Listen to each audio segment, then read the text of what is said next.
We're on. Let's go.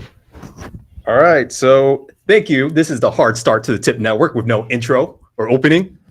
Or Go nothing, right into it. Or nothing. Just what? Hold on. You said that everybody says pause after something. So Oh yeah. You gotta say pause. Let me get the first pause out the way. So we just went raw dog. Yeah, we went raw dog. Yep. Pause. Yep. Pause. Sorry, Cecilia. Cecilia's like sitting here like, oh, raw dog. Just guys sitting there. Thanks. It's just what I need. So go on and introduce it, bro. I just did. I said we're the TIP Network. No opening or hard starts or anything. That's it, huh? Well, this is Grover. This is Scotty. You should know us by now. Maybe you don't, because that might be your first time. So welcome. This is our special little co-host, Cecilia. Can we get the camera angle? Do we got camera angle on her, Jason? Perfect. She's one of our original live stream guests. Yes. But we're missing some others because they're late. Then we got Jay Worldwide in the studios. Hey, that's me, y'all. I'm running my own show. But anyway, move on. So here for a great show. All right. Welcome. So give us the wide angle, and then we are at J Worldwide TV Studios. Yes. Yep. Sponsored by San Mateo Sports Nutrition. Yes. Is this our first sponsorship? Yes, our first official sponsorship. Jesus Christ. Well, it's all downhill from there. We're gonna start shucking and jiving, selling out. I'm waiting for my Illuminati sellout kit. That's what I want. Everybody always talks about the selling out. I just want to get straight to the selling out, dude. I want the money, the yacht. I want the Jay-Z. Let me hold up the diamond. I want to sell out. I'm sorry. I didn't want to sell out. Selling out. Not selling your soul, right? Listen, my soul's so tainted from all the stuff I've done in my life that it's not worth much anyway. Like the devil shows up to collect souls and looks at me like, we'll let you go. Yeah, unfortunately, they're helping out Sexy Red and Sukiana. Yeah, not us though. Yeah. It's Sexy Red, Sukiana, Suki Dookie. Okay, so I have only one clip to show, and this clip is to show how much we sucked when we first started. Okay. And the absolute ridiculousness. This is probably the first 1 minute clip we've ever done on the TIP Network. So I'm going to share my screen and I'm going to show this.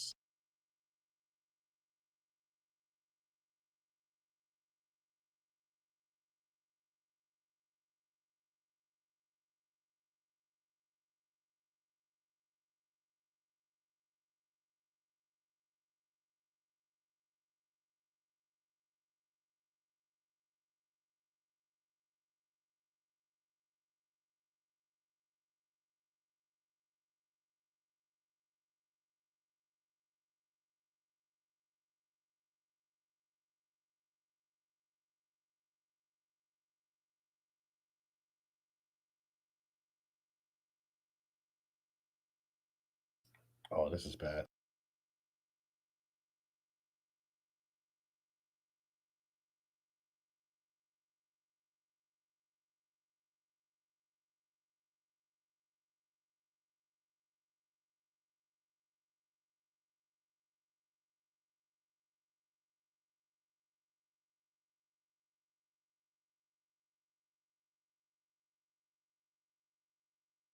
This week we have two cocktails. We have our Sweetback, which is Jack, Coke, and a splash of Contreau. And we have our Down South Warm and Cozy, which is orange juice, Maker's Mark, and a splash of grenadine. These are the drinks that I will be imbibing over the next 2 weeks. So enjoy, not to excess, but to success. And I have one drunken thought. It seems a little inappropriate, so it's a perfect time to say it. Have you ever been attracted to midgets? I'm gonna say this. If you have body shaming, fat shaming, tall shaming, short shaming, black shaming, white shaming, why aren't we talking about midget shaming? If you're with a midget, enjoy her. Or enjoy him. Midgets are people too. And there's a lot of love in a small package. Thank you. And join us next week. So I just... Did you get us reset our screen there, Grover? Yeah. We should be good now. All right, perfect. I just want to point out how absolutely horrible that was. Mm-hmm. And horrible because you are being candid about your love for midgets, midget love. Yeah. You know, my wife's like, 5'7". She's just sitting there right now, super mad. Super mad. She's like, just super mad. She's super mad with a super thick accent right now. She's just hella mad at me. Celia, you're you're like a little person, right? Yeah, I'm considered a little person. What's your height again? 4'9", 4'8", around there. Yeah. Well, this stream just got very uncomfortable. Okay, so I'm going to I want to get right to the guests. Okay. I want to bring up some folks who really I can say that moderation. I've been on their streams before. They introduced me to a whole new I want to say a theory from the manosphere, things that I didn't know about, and really cool cats. So I'm going to bring up. Before we do that, let's shout out JT Coin Rings for the $1.99 super chat. JT, thank you very much. JT, doing my most Asian portion right here. Thank you. Yeah, that's great. Yeah. That's gonna go viral right there. Scott's gonna be making fun of Asian folks, and then they're gonna act like he's not half Asian. So I'm gonna bring to the stage. Okay. Doc from the Vital Message. Can you hear me? Yes, sir. How you doing? And the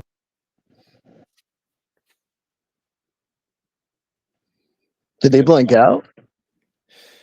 You know what? I guess they could only have 2 people on the panel at once. There they are. They're too scared of us. They're scared of us. They're a little scared of us, you know. Yo, Grover, can you hear us? I don't know what's going on.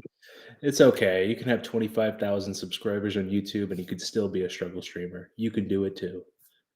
We all are struggle streamers. At least they can hear us. It looks like they're reacting to us a little bit. Yeah, but we can't hear them. Yeah. I want to hear that sweet Oakland pimp dressed up back there. A nice respectable pimp, empowers. I can't believe you actually cammed up, bro. Trying to get that algorithm facial. Okay, that pause. Pause, no homo. This is sparkling water, by the way. Lies. That's Cristal. Sparkling water for the algorithm. All right. Well, let's see if we can respond to some of the chat members in here. We got I can't even see the chat. JT in the chat. Better Biatches in the chat. Yep. Shouts out. Oh. Hey, Grover, can you hear us? Yes, I could definitely hear you, but you can't hear me. We can hear you. We can hear you now. You got me? Yeah, we got you. Cool. Let's start the show. This is awesome. So did you guys hear us talking back and forth? We heard you talking a max amount of shit. What's up with that Mexican girl next to Scott, man? She needs a booster chair, bro. Oh man. She's at the big kid chat. I don't have to super chat now to get at you. I don't know what they like to be called now, so I'm not gonna awesome. She is as cute as a vertically challenged is what they like to be called. I know in MMA they're starting to call the heavier weight classes instead of heavyweights. They're calling them advanced weight classes. I don't know what they do on the other end of the spectrum. Advanced weight classes. Yeah. And they used to tell me to go over there with the fat boys. That's what they used to tell me, is they had no love. Yeah. All right, so check it out, folks. Did you guys see our clip? That was like one of our first clips we put up from, I believe that was 2018. Were you guys like straight up into like a Chinese restaurant? No, we were at a bar and grill called Nueve in San Bruno. It would have been great if we were in a Chinese restaurant, though. I would have enjoyed that. But I was actually at my friend's restaurant. And when we first started, we started filming out of there. Yeah, you had the ambiance going on. Yeah. Yeah. Man, people thought we were absolutely ridiculous, dude. They were like, what are you guys doing? And we absolutely had no idea. No idea. So first of all, I want to thank you guys. So I met both of you folks around the same time. I believe that as a content creator, which I mean, I've always fancied myself a serious content creator. I had I don't even think I had 1,000 subs. But besides that, the Vital Message brought me up, and I did probably my first real one-on-one feature on the Vital Messages channel. And I, like, not that anybody should care about me, but I was very flattered that this young cat wanted to hear what the hell I had to say. So I appreciate you doing that, making content. And Self-Made, you've actually been, you were like our first moderator. You've modded for us with people I know you don't like. Like you don't want to deal with these people, and you always did a good job, man. And so, I chat to both of you quite a bit, in the Discord, but Self-Made, I think I probably call you every now and again just when I want to talk some shit and deal with, and kind of get, so somebody who's kind of like, we're both musicians, both make music, we both traveled. And so I just really appreciate you folks. And I am going to do something I never do.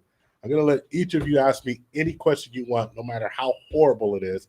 And Lord knows, letting Self-Made ask a question is one of the dumbest things I can do. But I want to give you guys that opportunity. You ask me anything, I'll answer it. And then, we'll chat back and forth. So, shit, I prepared myself mentally. You're really not going to let us prepare like that.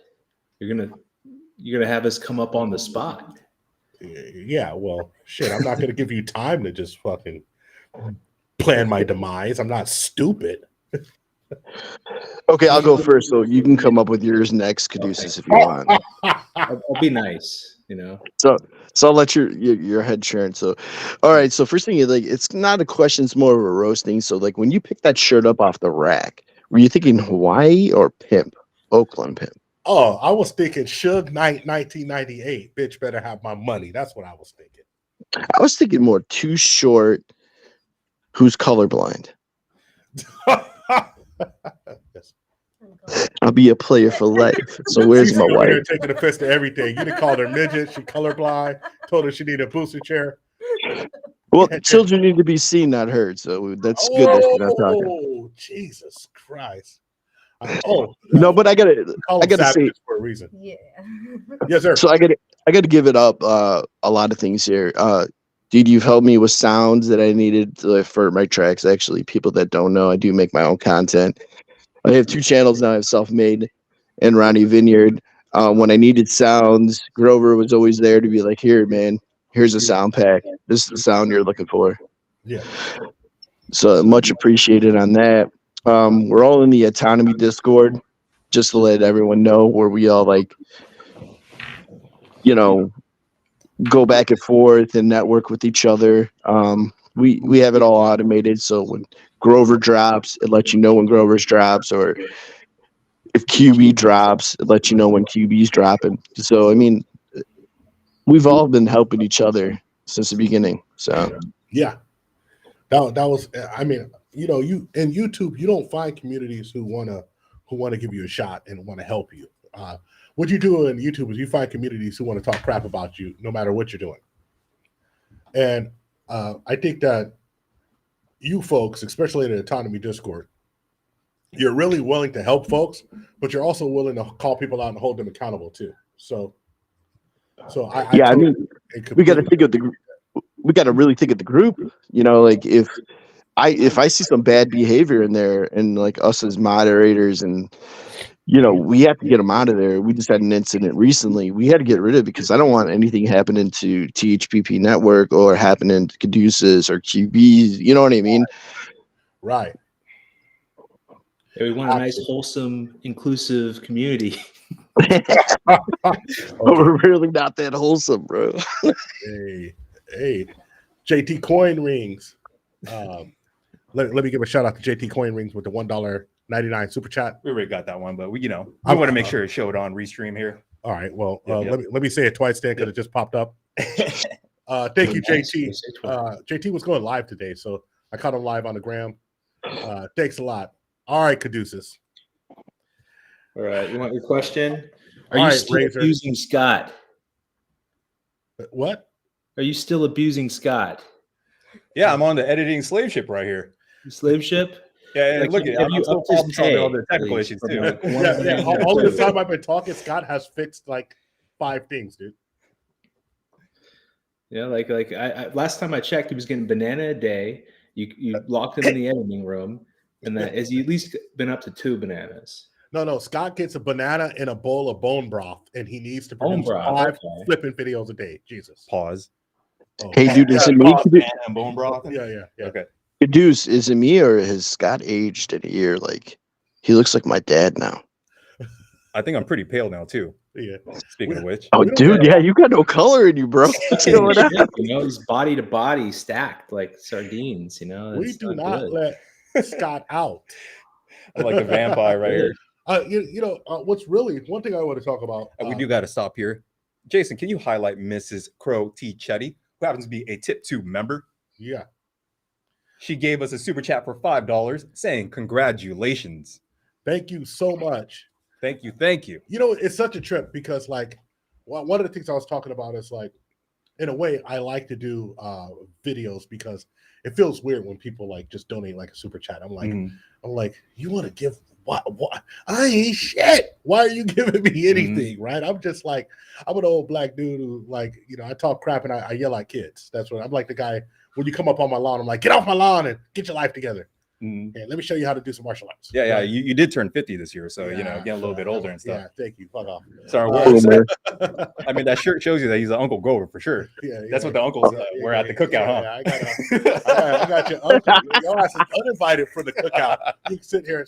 I can't. You know what we're gonna do? Mrs. Grover, if you are in the chat, what I want you to do, ma'am, is next time we make Scott some tacos, I want you to put all them habaneros on it and burn his ass up.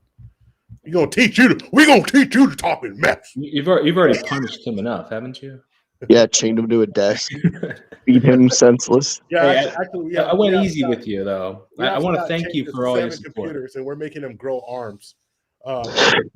Yeah, but here's my question in the space that we're in, right? Yeah. For this question goes to both of you. We'll leave the woman out of it. No, I'm joking. But in the space that we're in right now, what is the wildest thing this year that has happened that sticks out to you guys? This year? Yeah. I don't know. A lot's happened. Oh yeah, a lot's happened. So the stuff behind the scenes has been crazy. Like the fights behind the scene has been crazy. But fights behind the scenes? Yeah, well, you're not involved in that shit. I mean, I'm trying to be as neutral as I'm being neutral, but like we got the JPT situation, Just Pearly thing situation. Yeah. And we have Myron challenging everybody from Fresh and Fit. And what else do we got? We got Destiny and Melina breaking up and divorcing. I think the Destiny one. Yeah. I think the Destiny one is the one that I think that's the craziest because Destiny was so happy to let everybody know he had a double-ended open relationship. Which, I mean, I'm old school. I don't want no woman who wants to share me, and I don't want to share my woman. I'm just telling you. I want like I love the fact that my wife is like threatening my life if I'm going to do something on her. But I want that type of relationship when we're into each other. But Destiny was new wave doing this thing. Okay, cool. Blue hair. Couldn't do a push-up. All right, whatever. Hey, those are fighting words, Grover. You might change your mind. Let me be real. Let me be real. I'm not trying to be tough, but dude don't want to fight. Let's stop all that dumb shit right now. But then looking at it, when they got a divorce and he had her sign the papers, but then she came back and said that he was abusive and he did this, manipulative, that, and this, right? Then it was wanting some money to be able to move back to. And only people who's gonna believe, that he is not abusive are the people who he talks the most shit about. And that's what I like the most about the whole situation. The people who are gonna believe that Destiny was not abusive and that he was actually a cool dude and he actually like probably supported his wife and let her do what she wanted, right? Are the people in the manosphere. Because she's gonna flip it and say that he was abusive and she was terrorized and he was this and that, controlling and all of that. And only the people that he hates the most are gonna be backing him up. Will back him up, and I love it because sooner or later he's gonna have to shut up and admit he was wrong. That's what I like about it. I don't think he's gonna admit it though. I mean, he kind of like you can kind of tell on the streams. he says some things, but he's never going to fully outright say that he's been red pilled, because then that would mean that we would have lost a battle of some sort. Like, especially when he lost that battle against TLA on the divorce thing, you know? Yeah, well, I kind of hope he keeps going with where he is, because he's 2 for 2 on the divorce thing. Let's go 3 for 3, 4 for 4, 5 for 5. You know, he can keep going, set records. The person in this space that really needs to be, and you would think he would, and like me and Caduceus, I think I talked to Grover a little bit about this, is Hunter Avalon. Yeah. Do you think he actually did? Hunter Avalon out there, he's trying to flex things that aren't flex. He's like flexing being in the OnlyFans with his ex-wife. Now he's flexing stealing some dude's wife to sleep with, and then he goes in and tries to shoot him and shoots the lady unalive. Jesus on YouTube. Here we go. I've been out of the game for a bit. You know, I've been in the hospital setting instead of the YouTube setting, so we're a little bit more unfiltered there. Yeah. So excuse my language.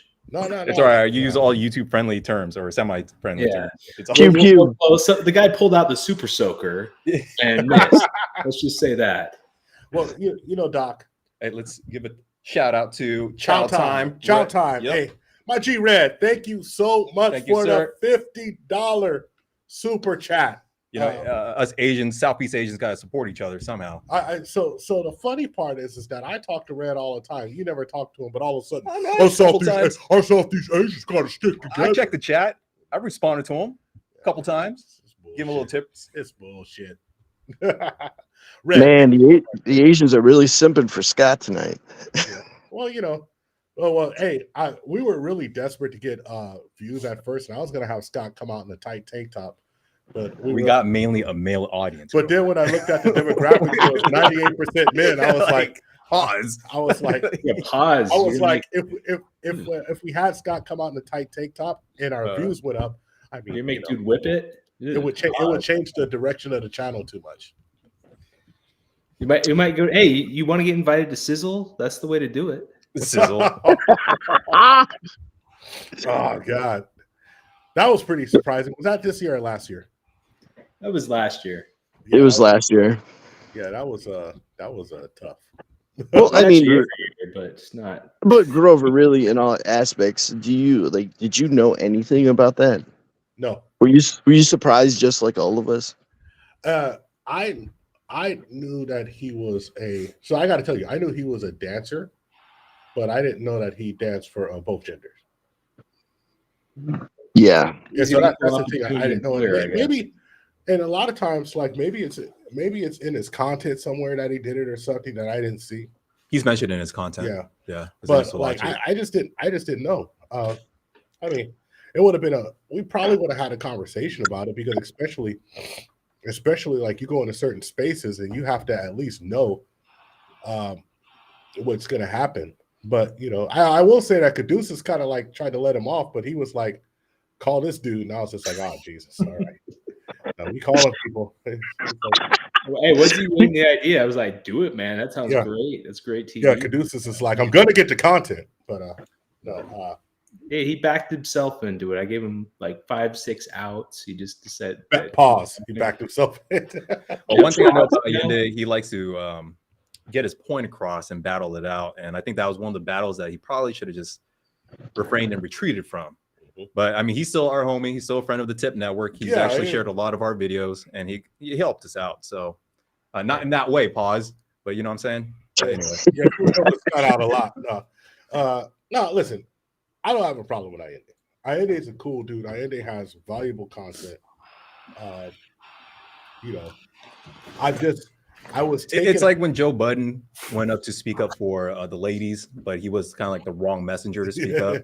So I understand why people wouldn't like the messenger that gives the message when they're dancing for other dudes and stuff. Like, I get it. Well, the issue wasn't with the dancing. It was him dancing around the topic, where he wasn't answering. He wasn't being consistent in the conversation there. Where, like, oh, wait a minute, you worked with them for a year, now you haven't worked with them in a decade. What's going on? But that's ancient history. We're moving forward. Yeah. Hopefully he's doing well. No, he's probably killing it more than he ever has in the fitness industry, what he's doing right now. So I'm happy for him. I'm happy for him. He's a good dude, you know. And one thing about me though, and this is just for real, all problems I ever have with people, I handle it off camera if I rock with you. You know, I'll say something off camera. I'm not, you know, I'm not a bitch. And when I say that, I don't mean it like a female. I mean, I'm not a bitch. If I say I fuck with you, I fuck with you. And that's one of the reasons why people actually probably deal with me more than other people, because I'm pretty genuine when I say, if I say I do something, I'm gonna try to do it. And if I can't do it, you know, I'll let you know, but I give my best effort to do it, you know. So there's been many different situations from a lot of content creators that we haven't been able to cover. And it's like, I wanted to say something, but it's like, nah, I'm gonna talk to them behind, you know, backstage, because that's just the way I want to handle it. How other people handle it's up to them. That's how I want to handle it. I mean, everybody got to be their own man. Yeah. Why don't y'all ask Scott some shitty questions? Shit. Yeah, he's on a slave ship. I got a question for Grover though. Like, why did you think I was a black man? That was interesting. It's because I got this pimp shirt on. That's why. All right. So. Well, I mean, yeah, we can ask Scott some questions. So Scott, there was a rumor, and I seen it on a video show called The Catch, that you were into BDSM and you had like a ball gag in your mouth. Is there any truth to that? Wait, which content creator did that? I saw that little picture that they did. I thought it was hilarious. We don't know who The Catch is, but we've all seen it. At The Catch 69. The Catch 69. Well, I got to say, I don't partake in those activities, but I do enjoy the humor from whoever made that. I thought it was funny. I think I left a comment on their post. So yeah, I mean, when you're a content creator, I mean, you expect to kind of get ribbed, and people start to pause. People start to ribbed. Yeah, Jesus ribbed. Christ. Ribbed. People start to, you know, they talk mess and stuff. For whose pleasure, Scott? Ribbed for whose pleasure? So yeah, I mean, it's just part of the game of being a content creator. I mean, honestly, we're at 25,000. By the time we get to 50,000, we're probably gonna hear more people talking about us. And I think if you don't have haters, then basically you're not really being successful, which kind of sucks, but it is what it is. It's just an indicator that you are on your way to doing greater things. So yeah, when people are talking trash, they're actually being your advertising and marketing campaigners. I mean, it works in a circle. That's one thing that me and Caduceus always talked about. Like, if they're going to do a hit piece, please do a hit piece, because we loved it. Just brought more flow into it. Let me say this right quick. I before I let you guys go, because I got a line of folks accumulating, but Caduceus was the first person I seen that someone made fun of him. That motherfucker had merch out the next day. They called him Jaws. He had a Jaws mug. Jaws from sipping it on stream. I was like, this dude merch dropped out the of next kitty day, baby. Recess. yeah, Caduceus got a stronger jaw than Dream. Boss. Dream that like he's like the biggest Minecraft YouTuber. What the hell are you into when we're not? So like, yeah, Caduceus. So you lean into it, right?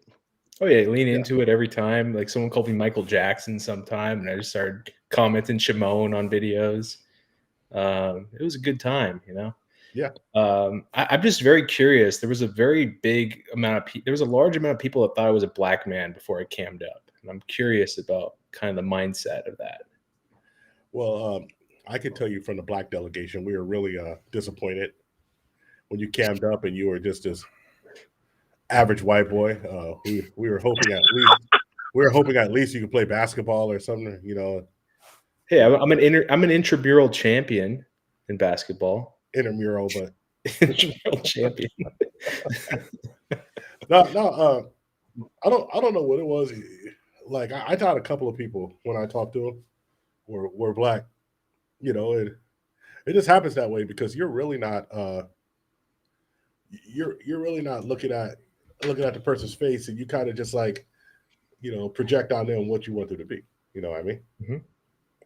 And so that's just what it is. It's like, I'm like, this motherfucker talking all this cool shit. He got to be black. Then he turned out he's just super white kid. Like, God damn it. Oh yeah, before we go, Sounds so disappointed. Jeez. it sounded like, dude, you broke their hearts, man. Were you ready to say B1 and stuff, and then you saw all his face, and you're like, oh, I can't do that. Shit, dude, and this was back in the day when I used to drink a bottle of whiskey on screen, dude, and just not get drunk. Well, get drunk, but nobody knew. So it was bad. Before we dip out, before you drop us down, can I get the lady in there to say welcome to the Tip Network, and can you handle the tip? Ma'am, this is totally on you. I told her to rep the TVM gang. Get it out of my mouth. I know that could be hard. I am just gonna sit quiet. Welcome to the. Do you want to represent the TVM gang instead? It's a little easier. Yeah, you can say I rep the TVM gang. You're putting her right on the spot. Well, you guys are, you know, she can start talking. yeah, because like she's in an actual studio, which is beautiful where you guys are right now. Yep, just to get Worldwide. Yep, J Worldwide. There you are, brother. And like, we can get the sound clip, and they can use it for their, future podcasts. We're gonna use the TVM gang one if you say that one too. But don't worry about it. Welcome to the Tip Network. Can you handle the tip? See, she had it.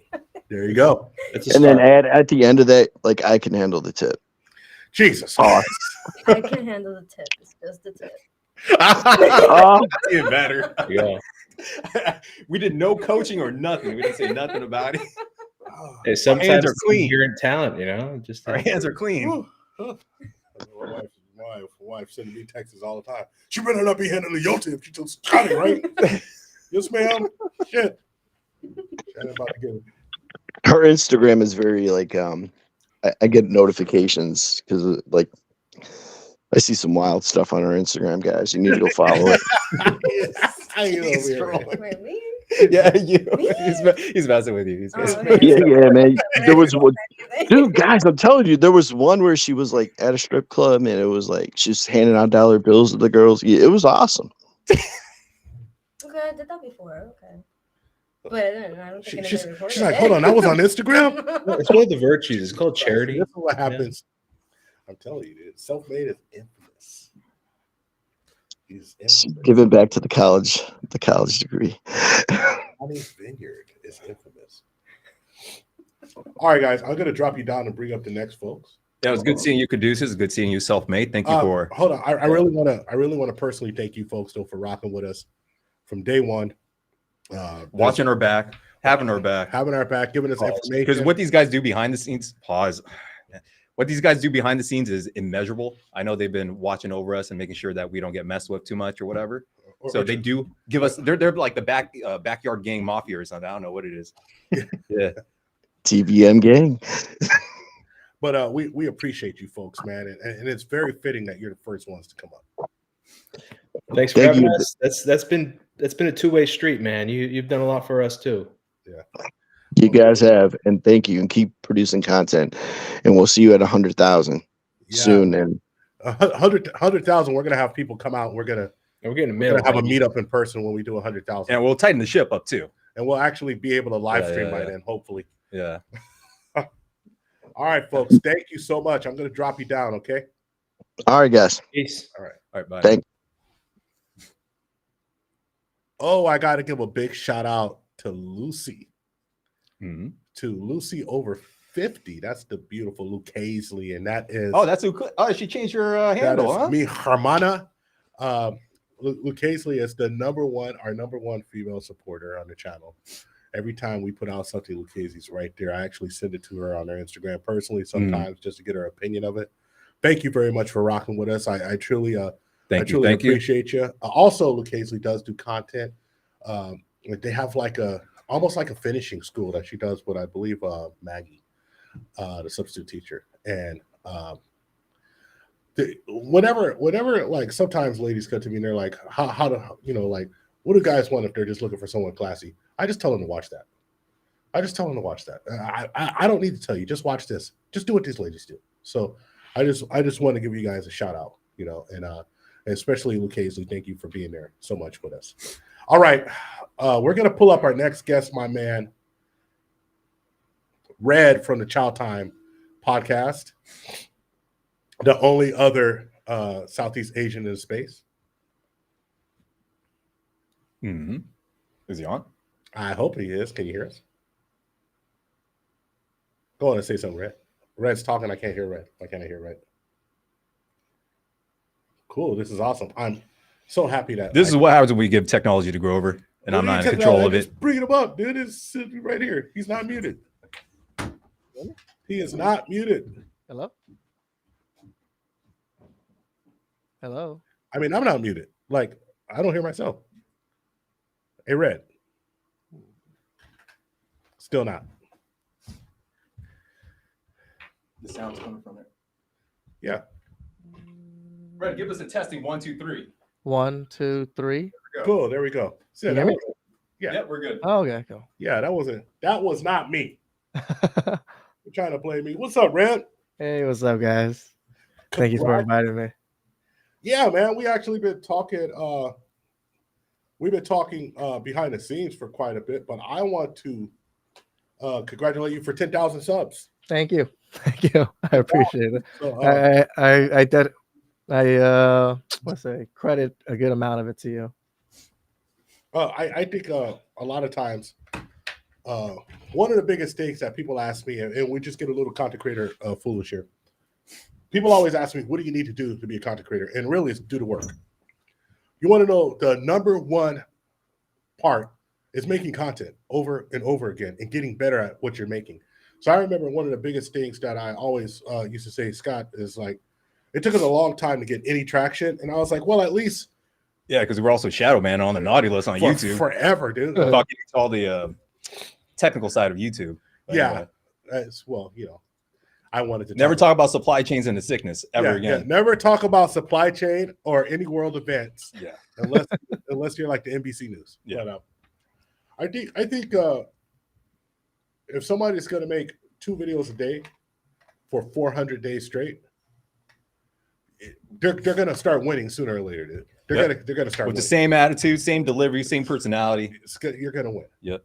You're going to win. So, like, you know, I want to give that shout out to you and thank you for like. Thank you, JT. I don't think people understand that it's very easy to give up, and I have to look at other folks and see what they're doing, and it kind of like pushes me along a little because I'm like, all right, listen, these guys, especially when people come out and they just start hitting right away, and it's like these motherfuckers right here. Yeah. Oh goodness, they didn't learn how to steal a car, but it's like I'm walking, I'm struggling, but once you start seeing people do stuff, and you're like, cool, I know, we make good content, they make good content, we have different content. I'm not gonna hate. I'm gonna be happy for them. And once you learn how to be happy for everybody, yeah, I was super happy when I saw his upgraded studio. Yeah, I was like, you put in that work. See an upgraded studio, you see the editing skills, you see multiple camera angles. Joining the TLA mastermind, the lead attorneys mastermind. Getting into the mastermind, which I try not to do commercials for folks, but I learned a lot in the mastermind. I gotta say, I learned a lot. Like just having some people to bounce stuff off of. And so I want to give you a shout out. Thank you for coming up. And I'm going to give you an opportunity to ask me, Scott, and Cecilia. Cecilia, right? Yeah. Any question you want. The way she said. Traumatized. Any question you want. Now, Red's actually really nice. Yeah, that was self-made and Caduceus. Listen. Self-made is the original polite sound. You got big. See how nice he sounded at first? See how nice self-made sounded at first? And that shit just turned? God, it's amazing. That's the polite savage. Literally. You definitely have to worry about the people that are extra nice in the beginning. Yeah. Yeah. But Red's actually nice.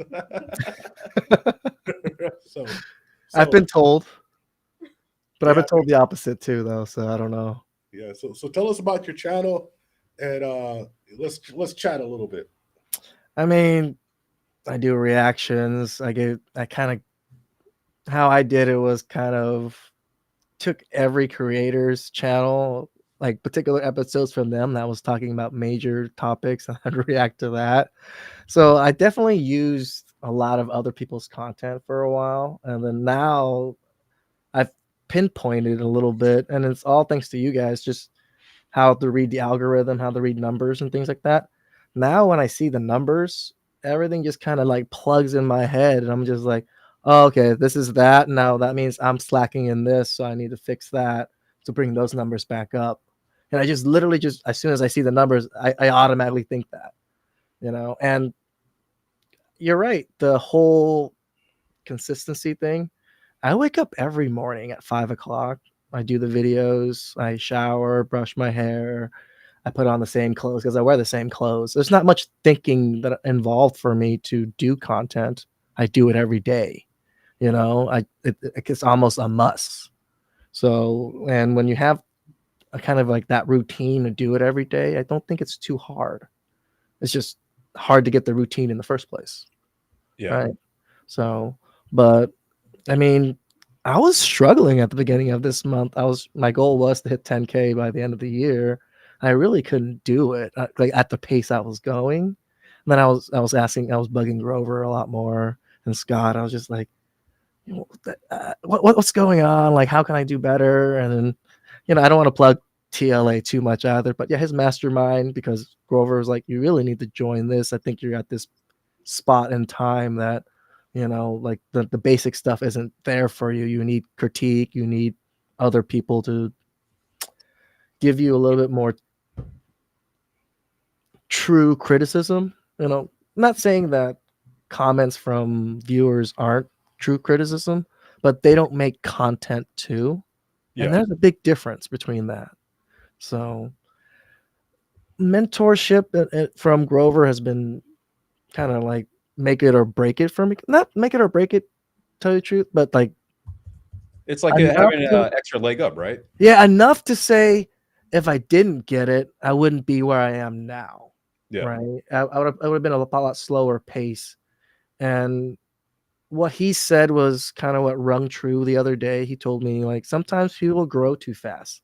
And when you grow too fast, you're going to fuck up because you haven't experienced this yet. And you might have created enough content or enough value in your channel to sustain it. So when you start dwindling down, people lose a little bit of which I was just like, kind of how I was. I did really well in the beginning, but as I slowed down, I just couldn't really figure it out. I just kind of just flailed a little bit. But it's nice to have people that are willing to help you. Like to have male mentorship in almost anything you do is critical, in my opinion. Unless it's a task that women do, which is rare for a man to want to do those particular tasks. But most other things, a male mentor, especially if they've been through there. Grover's been in this business. Scott's been in this business a lot longer than I have. This is my first year still. I just finished my first year. So the other side is humility. Whenever a mentor tells you something, just shut the fuck up. Just take it. They don't have to waste their saliva. They don't have to waste their brain power. They don't have to waste anything to tell you anything.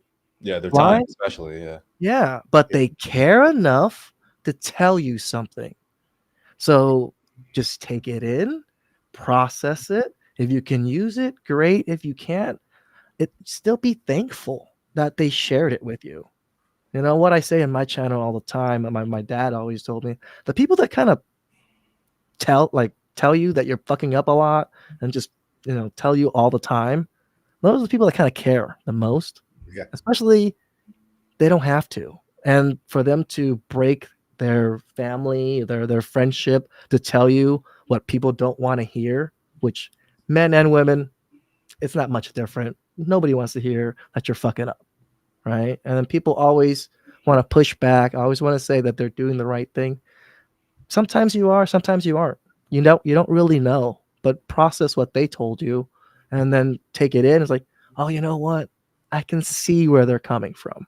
Sometimes it opens your own eyes. So that's what I've I've always kind of went my life like that. So when Grover and everything, just they share the information. It's like golden nuggets. People like elders that are willing to share anything with you that isn't like, you know, trying to put you down all the time or just, you know, saying that millennials suck or whatever. It's golden nuggets. That's how I've always viewed it. I have a lot of successful aunts, a lot of successful family members Yeah. who are quite millionaires, but they've gone through it through the hard work, not through intelligence or not through like white collar type work, just through straight blue collar customer service, owning a business, and just working hard. Absolutely. You know what? One thing that I always believe, and I used to say this all the time, especially when I was coming up, when I was playing athletics, I was doing martial arts. I used to tell people, work ethic equals talent. And a lot of folks, look, everybody can't be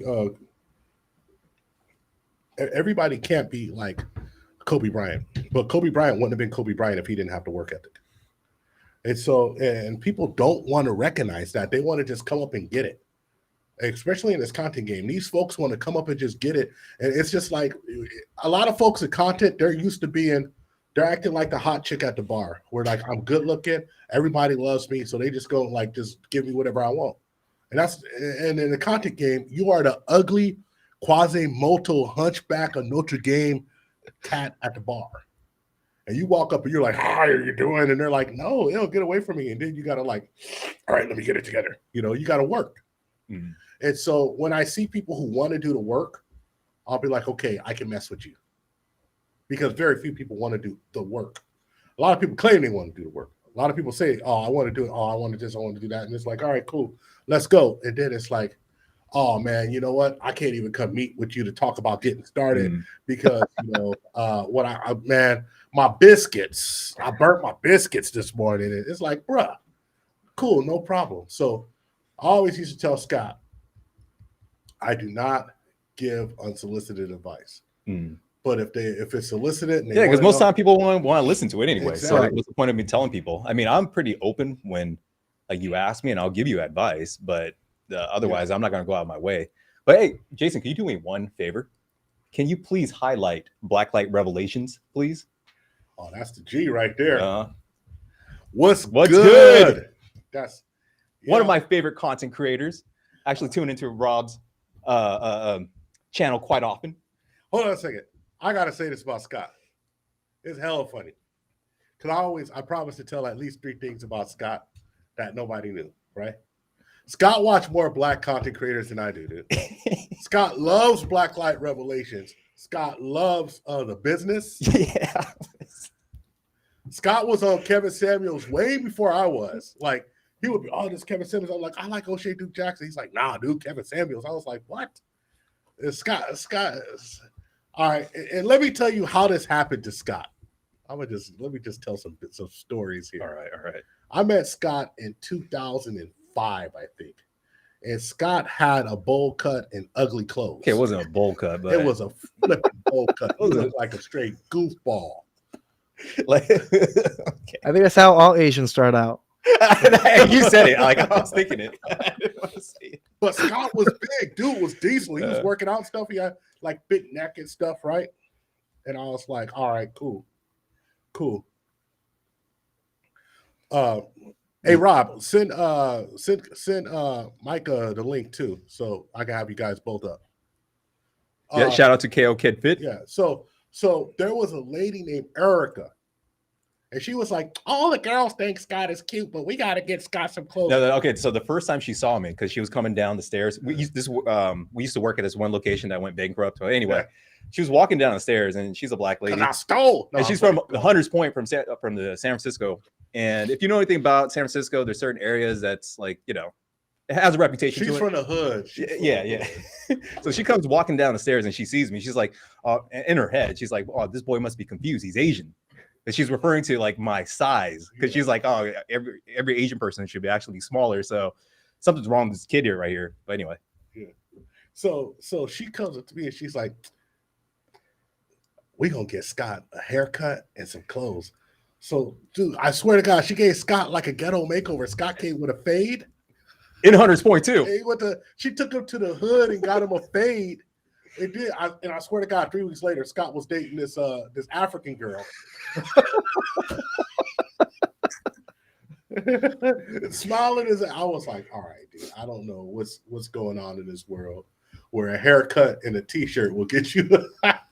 It's a fade, man. That's all you gotta need. All you need is fade. This girl was from New Liberia. She was like, Scotty, I like you so much. She was following around Scotty like a puppy, bro. I was like, what the fuck is going on here, dude? You know, it's funny that you call Scott out for his content creators that he watches. If you actually looked at my list, it's pretty much a lot. It's almost exclusively Black content creators. Nah, but Scott watched like B1 content creators. Like he be in there with the B1s. Like I was like, I told him, I said, look, you watch whatever you want. I'm glad you get I'll catch your ass in blackface. We having it out. I'm just fucking around, man. No, but I've known Scott for, it's coming up on 20 years, dude. Yeah. And I couldn't have asked for a better person to do this with, even though I think I drive Scott crazy because I want things to be super regimented. And Scott's like, shit just doesn't have like that. But I was like, I want this and this and this and this and this. And Scott's like, motherfucker, who's going to do all this? Yeah. But that's what we got. That's what we got about Scott. That's one of the stories. One of the stories, yeah. We got many stories about me. I'm about to tell a story when he had to jump out the window next, but yeah, that's horrible. So Red, you get to ask me any question you want whatsoever, dude. Putting Red on the spot here. And why did you mentor me? Was it because I reacted to one of your videos and you just like, I'm gonna check this cat out, or what? Nah, when you reacted to our video, I was like, this motherfucker just took the whole video and talked over it. Oh yeah, okay. No, let me be honest. I seen the work output, and I seen you getting better each time. Okay. So if I see and you're Southeast Asian. And literally, one of the few in the space. You did mention that to me, like right when we met. I was like, yeah, I was like, you're one of the only Asians in this space. It's only you in Life of Abundance. Yeah, that guy is crazy, bro. Life of Abundance is like calling everybody a cream gobbler. Dude. I don't think we can. Cream gobblers. I was like, okay, I can't talk to this guy.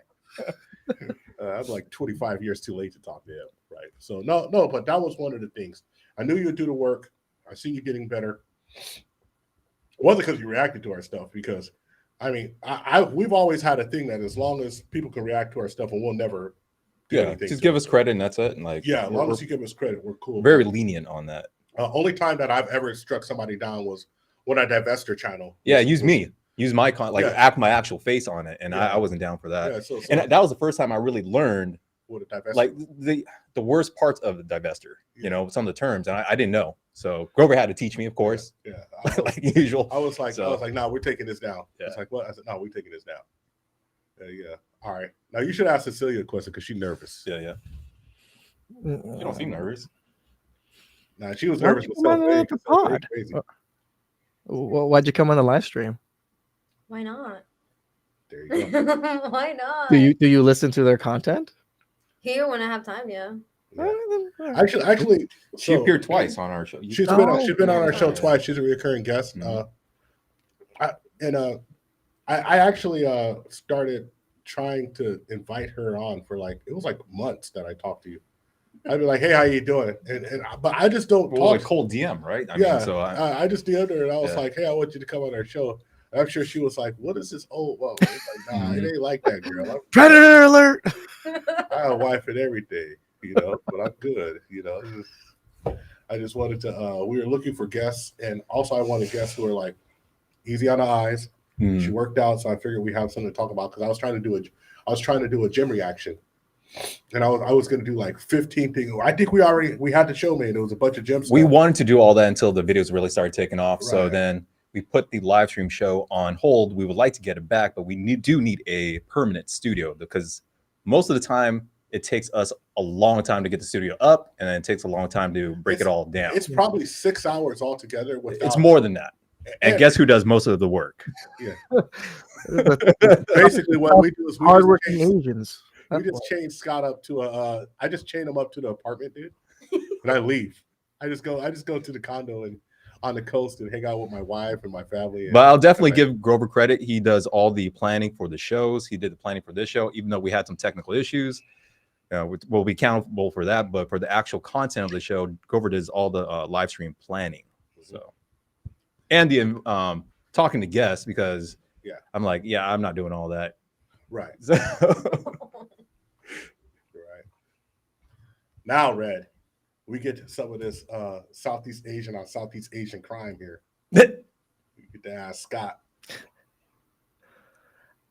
Yeah, you can ask me even content creator stuff too, and I'll even give you an answer. Okay. So you use OBS, right? For right, yeah, we have it on right now. And when you use OBS, are you constantly? Is everything tied to a Stream Deck? We are tied to Restream.io. We were on StreamYard, but I like Restream better. No, it's a Stream Deck. Oh, Stream Deck. Yeah, we do have a Stream Deck. We have actually two, but we got mainly we're using one right now because we're in a new place and we didn't have time to set up. But yes, we do use a Stream Deck, and that's controlling our camera angles right now. Okay. Yeah. What do you use for editing? Adobe? Adobe, I use Adobe Premiere Pro. Okay. Let's say if I were doing more artistic videos, then I would do coloring in DaVinci Resolve. So if any aspiring content creator, you can download DaVinci Resolve. It has the best coloring software, but what's even better about it, because I know a lot of you guys want a free editing software. So DaVinci Resolve is a free editing software for anyone that want to use it. And of course, also if you check out some AI tools too that you can use in combination with DaVinci Resolve. What's the paid version difference? For DaVinci Resolve? For the DaVinci Resolve?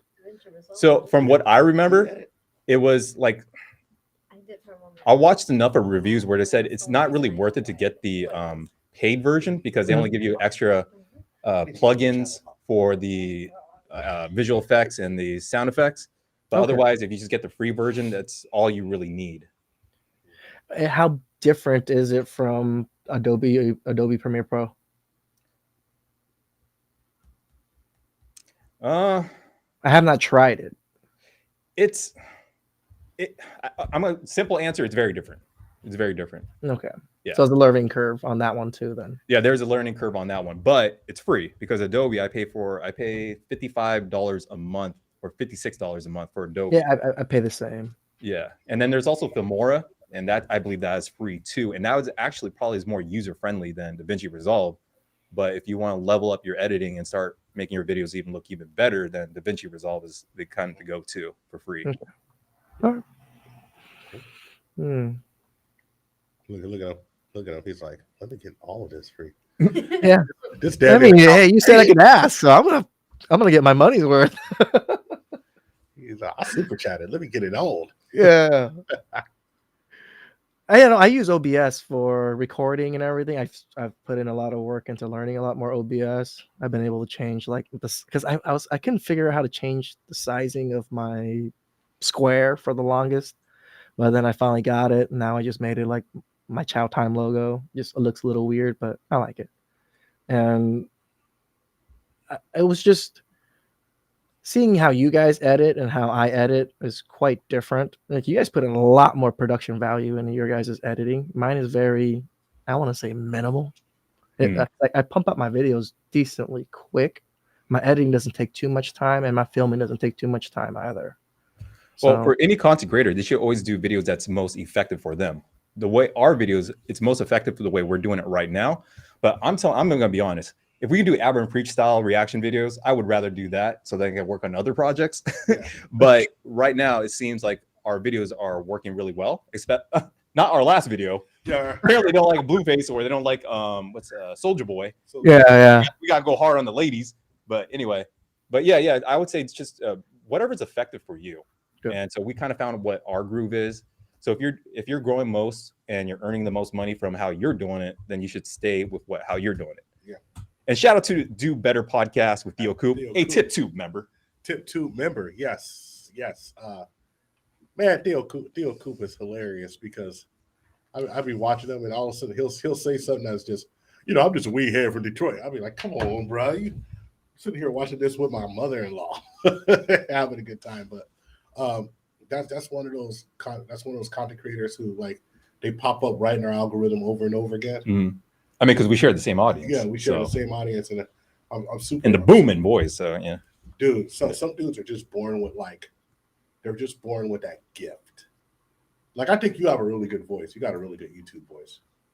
I think Scott does have a pretty good YouTube voice. Yeah, I don't know. I sound kind of like congested. I don't know, but that's me. Well, I sound congested. Yeah, but that congestion gives it that little bit of deep reverberation or whatever. So it just makes it sound a little bit more. Well, thanks. Pause. Yeah, you got to pause everything now. You got to pause everything. So Cece. Yes. I want to ask Cece. I want to ask Cece a question. So when I contacted you and I was like, hey, I want you to come on our podcast. And I say, I want you to come on our live stream, right? And like I was surprised you didn't flip out. You weren't like, what is this dude doing? Or this, that. So what did you think? What did you think when I contacted you for that? I really didn't think much of it. You just come to strange people's houses. And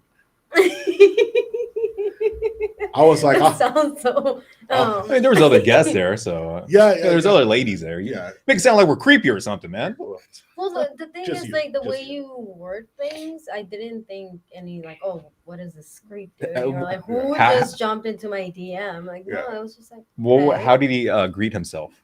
What was his opening? I don't remember. Greetings. It was greetings. It was greetings. It was greetings. Yeah. If you want to talk to any lady in the DMs, go greetings first. If you're trying to make it platonic, it opens up pretty well. Dude, like it sounds like an alien, you know, like, hey, greetings, Earthling. When I met my wife, I'm pretty sure I said greetings. How are you today? Mm-hmm. Like I'm not one of those dudes who try to like, just in general. I'm just gonna give you the message and talk. I'm not like trying to be slick or anything like that. I mean, hell, I'm already slick enough. I don't gotta be slick. It's natural. All these other fools trying to do this and put this, sprinkle this on and down on it. I'm coming here for business, and I want to do business. And I want to make sure that you understand I want to do business because I'm a big, scary dude, and you go be like, and I didn't even know you was like 4'8" or 4'9" or something. I didn't know you was like tired. Until I met you, I was like, damn, girl, how you doing? But you know, so I just always like to make sure that I'm being like, you know, honest with people, give good communication, and I don't want it to be creepy because I mean I teach self-defense, so well that's the thing. Yeah. Like you were so straight up to the point and I was like, oh, okay. Like I didn't think anything bad. And then I went over to the page and I was like, oh. Then you met Scott and you was like, he's a scoundrel. No. Oh, I got to give a shout out to the International Quiet Storm. Man, he's everywhere. Everywhere on El Guapos. Guapos. I seen him modding for today. He was modding for Obsidian, but you know, very, very, very good. Very, very good guy in general. Like his comments, he's always rocking with us. Thank you very much for the support. And I want to say one thing about the channel. I'm gonna just say this right here. We started off the beginning of this year with 2,022 subs or something like that. We were not, and I'm gonna say that misery wise, the previous year was the most miserable year making content I ever had. Nothing worked. Nothing popped. And not 2023. 2023 is the best year. 2022 was the worst year. We got monetized in 2021. The lead attorney put us over the top, monetized us, stopped his entire stream. Grover Damas. And I said, we'll be monetized. I said, we're going to get 1,000 at the end of the year. And it was exactly 12/31 when he called me and said, we hit it. We got it, right? Yeah. So Grover Damas. Grover Damas. Actually, I was going to say Negro Damas. But, it's one of my favorite fucking shows. But that year, I thought it was going to be easy because we were monetized, and we had to fight for 1,000 subs. It just nothing worked. Every video we made, we thought it was good, didn't work. This year started off slow. We made a couple of videos, and then it was really we reacted. I got passionate about a story from the Daily Wrap Up crew, which we had a couple of stories before that one. Maybe we hit like 12 or 30,000. But I got passionate about a story from the Daily Wrap Up crew where just because the non-factual information when they were saying like people in Southeast Asia couldn't speak English, and I just kind of took it personal because it's like, because they were saying people from these different countries were stupid, and I was like, hold on a second, my wife's like born and raised in Mexico, she's not stupid. Just because she knows how to be like a lady and she likes being a lady and she wants me to be a certain way doesn't mean she's stupid. She just has a different of opinion, but she doesn't need me. Like, you know, we have she's gonna survive without me, but you know, she came to the relationship fully formed with a lot of stuff, you know, and I had to have my shit together too. And I took it so personal, and then I realized that Scott was taking it personal, and I was taking it personal, and that was the best content we made right there. It started with that whole run. It started with Salty when that lady was talking crap, and it definitely laid the foundations to the format of our videos now. Exactly. Oh, we gotta stop the show. Hold on, God damn, we gotta stop the show. Jesus Christ! Could you please highlight El Guapo for us? I already Jason? highlighted. Oh, you did? All right, man. All right. This is the team leader right here. Yeah. El Guapo. This is our G right here, right? So El Guapo of the Beautiful Lies podcast. Beautiful Lies podcast. Okay. I had reached out to him and asked him a couple of questions. He always got back to me. And so then this guy always made himself available. He's busy. He has a wife. He has a new kid. He is by far, to me, the best live streamer in the space. Better than TLA. TLA gonna kick my ass. I don't care. He's the best live streamer. His streams are super duper entertaining. He has all types of shit, overlays and stuff. He's definitely the premier late night talk show of YouTube. I've been calling it. I've been telling him about this. I believe he has the best setup, the best, most fun monologues. I mean, he doesn't even have guests yet. Right. Until he gets guests, and then all of a sudden maybe get a TV studio one day. I mean, so thank you so much. Thank you so much, sir. And I'm gonna drop Red down. Thank you, Red. Thank you guys. Last word for hold on. Let me just set the table. I'm gonna give Red his last words. We're gonna drop Red down. We're gonna pull up Blacklight. I'm gonna talk to Blacklight, and then we're gonna end the show with our guy, a Waffle. All right. And we're gonna give a Waffle carte blanche to take as much time as he wants. And we're going to talk shop because I'm going to ask him some questions about his travels, and he's going to ask me some questions. But Red, final words before we drop you down, my G. No, I got to get back to work. I got to go to TLA's mastermind. Yeah. Thank you so much, sir. Thank you, guys. All right. You guys are awesome. Congratulations. Thank you. So.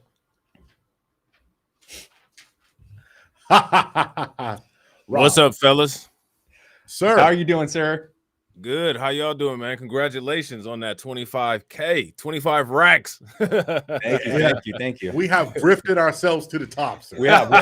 Grift strong. Hey, pause. I got my Corey Holcomb hat. Hey. I'm actually kind of happy that we were able to do some videos about Corey Holcomb. I was a little afraid there that but we were all right. So I think I want you to. I don't know if you knew this, but Scott is such a big Blacklight Revelations fan. I'm a member with both my accounts. Yeah, both of his accounts. I'm a part of the Radioactive gang. Yeah. Facts. Shout out to Scott. Appreciate you, bro. But not only that, Scott listens to more B1 oriented content than I do. Like, he be making me feel like I got to get my blackness checked. I be like, this. Scott be like, you see how they doing the image, bro? And I'm like, bro, that's not your image, bro. I appreciate content creation, and I'm not even trying to go up the race, but it's just, I don't know. I see good stuff and I want to watch it. Like, I don't know. It's simple as that. Yeah. No, I believe it. You know what I'm saying? And the thing is that any content creator that you see, if you feel something, part of the message resonates with you, always check it out, always support it. You know what I'm saying? As far as the quote unquote B1 content and stuff like that, we make the content, specifically for messages that come from us to people like us. But that doesn't mean that it's not relatable, because we try to come from an objective standpoint, especially when it comes to reporting news and reporting news media. And most people, if you are a truly objective person, for the most part, you will see you know, basically what it is that we're talking about. The truth is very objective. There's not really many directions that you can go in when it comes to talking about that. So especially, you know, with the type of content that you guys do, as far as discussing the relationship nature and all of the evidence and everything, being that you guys' content body is evidence based, I'm sure you could appreciate what we do. You know what I'm saying? And I appreciate you for checking it out, Scott, because there are a lot of people who would just, you know, they're not gonna support it or not watch it just because, you know, they feel that it, you know, they may be against them or not something that they can relate to. But being having the courage to be able to take in content from a different perspective is a very admirable trait. So I got a lot of respect for you, bro. Well, I think you are a severely underrated content creator. Your channel, from what I've observed, is kind of like, you know, you kind of have something cloaking over your channel's reach a little bit. Oh, you already know. That, yeah. But you are, honestly, your commentary, the way you deliver, the way you can show a different perspective of the news, especially of me, since I'm not African American, it helps me to understand a little bit more what's happening. And also it helps me to help create content, because I know most of our demographics tend to be more in the African American community. So I really appreciate it, because it helps me to really learn. Yeah, well, that's good. That's what we're here for, man. I'm glad that you get that out of the content. I'm extremely elated that that's what you get out of the content, because that's what it's there for. That's what we put it out there for. You know what I'm saying? Well, I'm gonna tell you when I became a fan, because I was cool with you, but I remember I used to go to sleep and this fool would start streaming at like midnight on my time, and I would wake up. And this motherfucker was still screaming. And I'd be like, and I'd wake up and I'd be like, and I would just put in the chat, bro, I just woke up. You're still going?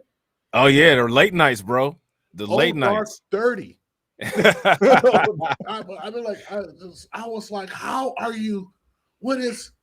And it goes to another channel right away, after that one. Right.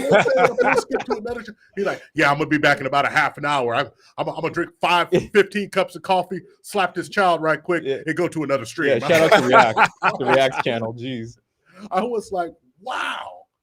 And then you started the Reacts channel, and I'm a huge, part of being a content creator is you get to be fans of content creators. And it's like, I got an excuse, like when I'm watching stuff and the wife is like, you just gonna watch this all day? And it's like, baby, I gotta do my research. Right, yeah.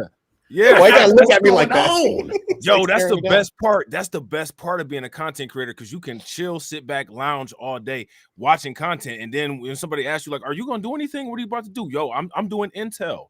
I'm doing research. I'm working. I'm working. Say, baby, you like these new hardwood floors I just brought? I gotta get better. Right. You're referring to something, Grover. Earnings last month. I'm gonna tell you something. The wife loved it. You know what she said? We picked out the floors, and she just walked away. I bet. Would that be considered tricking, Grover? Your wife? Things out there. That's hilarious. You were there when my wife cooked for 17 people. And she served each guest. She served each guest. Made sure they had everything they needed. Made the birria, cooked it and served it. Let me tell you. So get yourself a lady from Oaxaca. Wow. Hey, let me tell you something. I'm gonna be real. People always, no. This is the best woman I ever had. Shut up. My mom loved her. My whole family. Yeah, best enough to marry her. Man, before this, Grover's marriage was never on the table. I thought this guy was going to be single bachelor for life. And all of a sudden, now he got himself a wife, and he says, Scott, I think you should get married too. I'm like, wait, what? Yeah, man, it's good. hey, I'm going to tell the truth. Before her, I wasn't turning down nothing but my calling. Nope. I was like, I'll pop it like the Fonz and try to keep it moving. And then I met her, and she was like, I thought I was gonna be slick. I was like, hey, why don't I just pick you up at my house? She's like, you can't come to my house. I was like, you got morals. And she's struggling over here. That's huge. You mean I can't just bust it down? I gotta work. So, I got a question for you guys.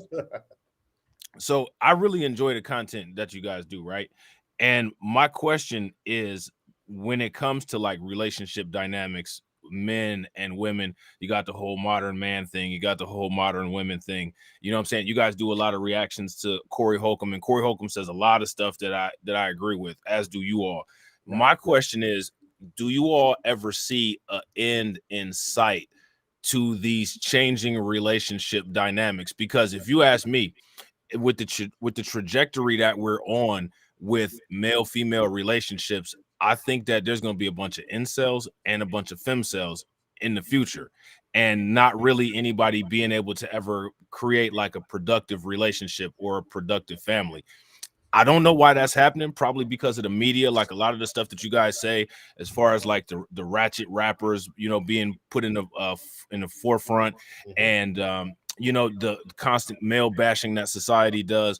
But do you guys think that there's an end in sight? Like, as far as on the men's side of this, do you think that we'll ever be able to win this war and get some type of even reset to where men and women don't have to be constantly fighting narratives with each other anymore? Let me take this first. The best way to win a war is to realize you don't need to fight a war. And Facts. so let me tell you something, what's going to happen. All of this nice economy we have is going to crash, and motherfuckers going to need each other. And people are going to look at people like me, who I'm living good because, you know, we both work, we both save. And they're going to be like, oh, and if it gets really bad, we can go to the property in Texas or the property in Mexico and live our lives. And people are going to look at me and say, how did you get this? And I said, because not only do I have somebody who cooperates with me, but I also have to cooperate with somebody. There's cooperation on my end. It's not like just like, oh, I'm a man. Ha, ha, ha. Let me look at these balls. I'm going to do what I want to do. No, there's cooperation. So, you know, I think that once that really happens, once things get bad, and because we've lived a blessed life of an artificially inflated economy for years. Yeah. And once this economy really crashes and we get to a point where people are scared, because let me tell you something, in 2008, when the economy crashed, you seen couples were really happy together, bro. Couples were like, hey, you know, I'm not working, but man, I'm so glad that Harold still has his job as a carpenter. And so that's one of the things. Another thing is that sooner or later, people are going to realize that it sucks being isolated. Yeah. And I went through a very tough time of being isolated after my father passed away, because my father was like one of the heroes of my life. And it was very hard when you watch your hero get sick, shrivel up and die. That's very hard for a man to take, right? Because I watched this man was dunking on us at 55 years old with a cigarette hanging out of his mouth. And now he's sick 20 years later. It doesn't make sense. So once I came out of that isolationist, I knew that I had gone through something and it was time for me to like really live a good life. You know, so I think that once people go through something, they realize that they're going to do good. So I think that like a lot of the ratchet era, the 304 era, that's something that we have to make commentary on. But I mean, there's women rejecting that, not just us. It's like our comment, when we have a 98% like ratio, the dislike ratio on these videos. And we actually had about 20 to 25% women watching. 30% of it was women, the last one. Yeah. 30% of women are watching. You know how impressive that is for a men's channel to have 30% women watching? Oh, yeah. What, you know what I think is interesting? I believe that women are extremely interested in male content. And they will never admit it. You'll never be able to prove these, you know, with actual statistics. But I think that women are more interested in male content than men are in female content. Now, there's a couple reasons why those dynamics could possibly be. And again, this isn't anything written in fact. This is just, you know, my observations and my assumptions based on. Please divulge. But I just feel that they are, and it could be for many reasons. But I don't know why they're interested in the content. But as far as male content goes, but I think it definitely shows that there's a communication deficit between men and women. And one of the issues that there are is failure to ignite. You know what I'm saying? Like, I think it's difficult for people to socialize more now, and people kind of really let assumptions lead instead of actually letting interaction and experience lead. So you have all of these people pushing all these false narratives, making all these assumptions. And when you actually come into contact or make content or contact, the situation ends up being completely different than what it was expected to be. No, you're absolutely spot on, because my actual answer is about social media. Social media is like a double-edged sword, where it's great because we get to do all this. We get to broadcast ourselves, create shows, generate revenue from the internet. While at the same time, it becomes an echo chamber of these different intersexual relationship dynamics between men and women. I think there's always going to be a battle of sorts. Now, I also noticed that there's a lot more social awkwardness coming from both sides. Like, it's the easy mode for the ladies, especially on the dating apps and on social media, because they get all the DMs and their Instagrams and stuff. While the males, they naturally, you get some D pics, Cecilia? No, I'm just dating apps. Well, hold on. We're gonna come right to you. Let's go, Scott. Oh yeah. So I was just saying, and then a lot of the guys, they don't get enough contact with the opposite sex to be able to communicate with them enough to understand that women are the same everywhere. So this is coming from Jason Black. Like, it all boils down to power dynamics. We have our own mating strategy. They have their mating strategy. That we have our goals. They have their goals. And it's just understanding which one is which. Yeah, now, you got to get an equilibrium. Exactly. And we just make the content because, number one, it's good business, and number two, it's fun. Like, so I always think that it's always going to be the battle of sexes. Eventually, everything will start to reach an equilibrium where, there'll probably be more better discussions, especially on the internet, where instead of having fresh and fit channels, we'll have more actual productive conversations between men and women. Yeah, I agree. I agree. And I think that right there is a untapped niche that the first people that are able to exploit that are going to open up an entirely new market sector for, this podcast, YouTube, social media business, and be able to exploit it like unlimited grift. You had the grift Thanos glove, the infinity grift gauntlet. The infinity grift. Grift on and grift strong. I mean, because even our live streams, that's what we were attempting to do. Yeah. It's just we needed a permanent location. Of course, females a little bit hard to get on the show. Yeah, Cecilia right here, she's the MVP. Cecilia's awesome. Yeah. She comes all the time. Shout out to Cecilia. Cecilia, did you want to say something about how much you hate dating apps? Oh my god, dating apps are disgusting. They don't work. I feel like it's a waste of time. Why is that? For you? So you don't have success time? on dating apps? No. You begin catfished? No, that's not even. It's not even about the catfishing. It's just, it is so creepy. What do you mean creepy? It is so creepy in there.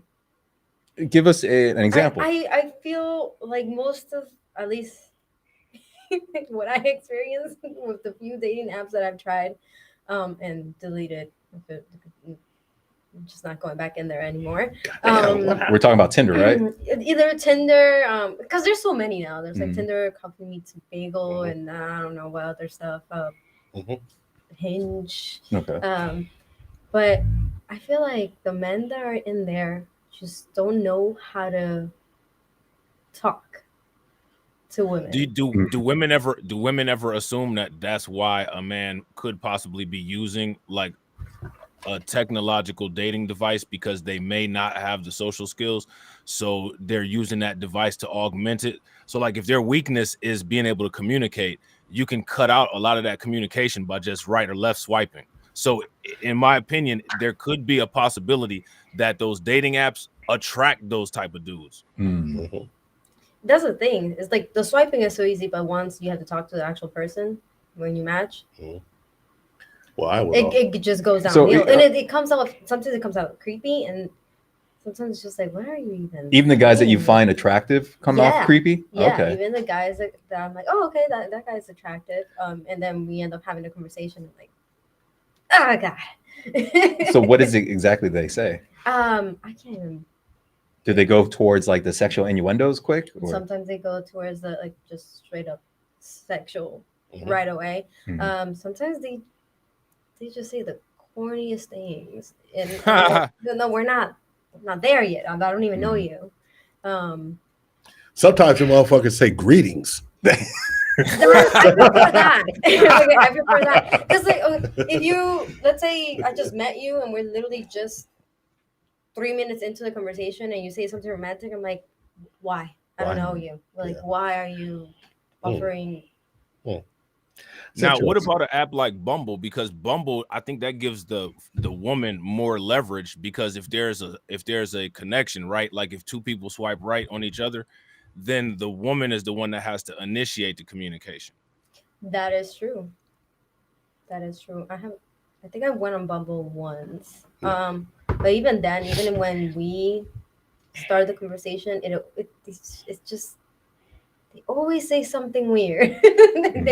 So I mean that's just my So out of like experience. 5 guys, how many of them would say something weird? All 5. All 5? All 5. 100%. 100 at least with me. Like that's why I have none of these apps anymore, because it gets to the point where I'm like I'm wasting my time, so I don't even say bye. I literally just delete the whole app. So I'm hearing deciphering here is better to meet a girl in person then, probably. Yeah, at least for me. Okay. Well, you know what's funny is when I was on dating apps, I had hella success. I had success. Like, well, you say greetings. Well, because if you're not a creepy dude, then I think it would be better, right? Let me tell you the truth is, like people have forgotten how important manners are, and manners are super important. And having manners goes a long way, and manners come across in any idiom in my social opinion. Interaction. Yes. Yeah. So like when I was on dating apps, and this is half a decade ago. Now this is a long time ago, right? This is years. I thought you met your wife on a dating I did. Yeah. So it's not half a decade. Well, it's long enough. Yeah. Okay. It's long enough. I'm trying to put some damn distance here because she's listening. Okay. She's sitting here because if I don't say it's a half a decade, she's like, "You was there last week." Yeah, you got to be careful how you navigate around that, bro. And then you get them hella small tacos with extra habaneros in it. You're like, why is this little ass taco so hot? No, but look, I always figured out that I'm just gonna say hi. I'm gonna introduce myself, and if you don't want to talk to me, it's totally cool. And I'm not gonna trip, and I'm not gonna, spaz myself out. All right. So we're probably going to a tangent right here. Yeah. But like, how many matches did you get? Because I'm sure the guys would want to know about that. I wouldn't get like millions of matches. But I mean, how many dates? Dates? Yeah, dates would you end up like, I got on a date every week. Date every week. Okay. Easily. Yeah. What app was you using, Grover? I used that POF. I haven't used Plenty of Fish for years, but I used Facebook when Facebook first came out. And when Facebook first had their Facebook dating app, I used that. And I used Tinder. I did pretty good on Tinder. It's just regular old-fashioned Tinder. And then there was another stupid app that I used. I actually used a lot of like Match. Match. I think Match.com or Match, whatever. And they own a lot of the dating apps. Yeah. I used that's old school. They got like a monopoly. Yeah. So you're saying that most of the issues, most of the content probably comes from people that have men have a hard time talking to the ladies. And then of course you combine that with the ladies' delusional, unrealistic standards, and it's a recipe for disaster. Well, I don't get eliminated by a lot of stuff. Like I'm 6'1.5", so I'm not going to get eliminated for under 6 foot. That's one of the things, right? I don't get eliminated. Like I'm in the Bay Area, so like women like to date black guys. So I don't get eliminated by that. I know they got that. They want that chocolate. I can't, and I'm gonna give it to them. And so I didn't get eliminated by that. It's like if they look at somebody who's like, somebody would agree. I'm okay. So it's just you meet certain criteria, and then if they don't like the way I look, they're not gonna swipe on it. Do it for the culture. Do it for the people. So do you think that pull up when a brother pull up in a roaster? No, I'm playing. Do you think that society kind of sets men up for failure as far as interaction with women? Because if you think about it, throughout childhood, women get taught expectations. They also get taught to have self-value. You can even see it like in the old school Disney movies, like the Cinderella, Snow White, that kind of stuff. You know what I'm saying? But then when it comes to males, when it comes to men, where do we get any lessons other than from inside the home of male-female dynamics? And most times it comes from us watching our parents. And now there's not a lot of people that are growing up in a nuclear family. So that takes that away. You know what I'm saying? And then on top of it, who actually teaches men standards for how you should judge what is an acceptable or appropriate woman for you to be with? most people usually only use talking points, and there's not really anything objective. You know what I'm saying? Man. So Rob, see, you're right. You are kind of set up to fail, and you're set up to fail if you don't like. I had a dad who, one of the first things my dad told me was stop chasing women that you like and chase women who like you. Stop busting your ass. What about that story when you started crying and about a girl and then your dad smacked me? Yeah. In the mouth. I was see like, Scott. What's wrong Scott, with you, boy? You're a Reese. Scott slick. I like how you did that, Scott. Yeah, Scott ain't shit. Scott ain't shit. But like, and like, you know, and there was a lot of men in my family who were accomplished on both sides of the law. And so like my cousin played in the NBA for 5 years. Then he played overseas. And so that's a whole different level of talking to women, right? When you like 6'8". My other cousin played professional ball. Yeah, I got cousins, like two cousins who are lawyers, and a whole bunch of family in the military. One of my uncles, one of my favorite uncles was a purveyor of a female company for other men, and straight out of East Oakland. And so I was like, Too Short style. Shit, he used to laugh at Too Short. He said Too Short was lying, but I'm telling you, I used to be around dudes who at least would let you know how to talk to a woman and what a good woman is and what a bad woman is, because knowing what a bad woman is, knowing when someone's not for you is just as important as knowing when someone is for you. And that's the thing. And so, yes, if you stop having families set up, like you're going to get this information from your dad or from your uncles or some older cat's going to pull you aside and give you this information and help you with your confidence to talk to someone. And so I see, like, that's why I'm not a fan of dating coaches. I'm not a fan of dating coaches because, like, you're trying to. So you tell them we're going to sell a course one day? We're going to, yeah. A dating course. Self-made. Scott said he's going to sell a course. We'll just unleash the hounds. Yeah.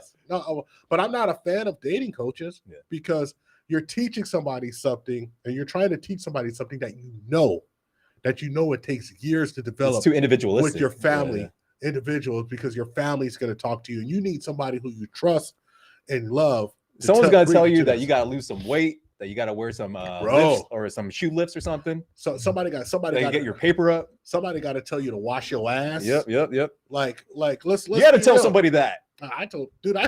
So I mentor a lot of people. Let me tell a quick story, then I'm gonna come back to you, okay, Rob?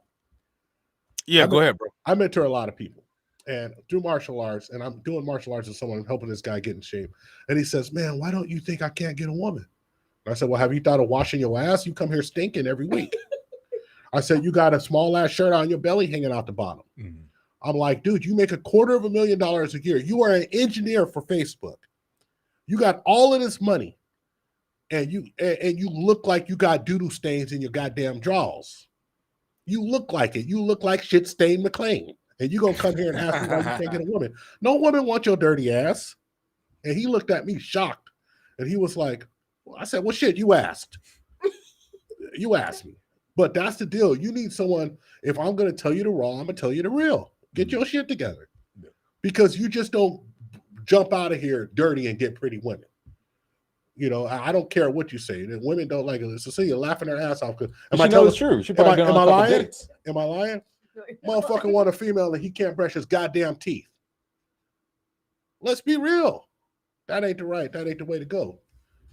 So we can't get mad at you for having these crazy expectations.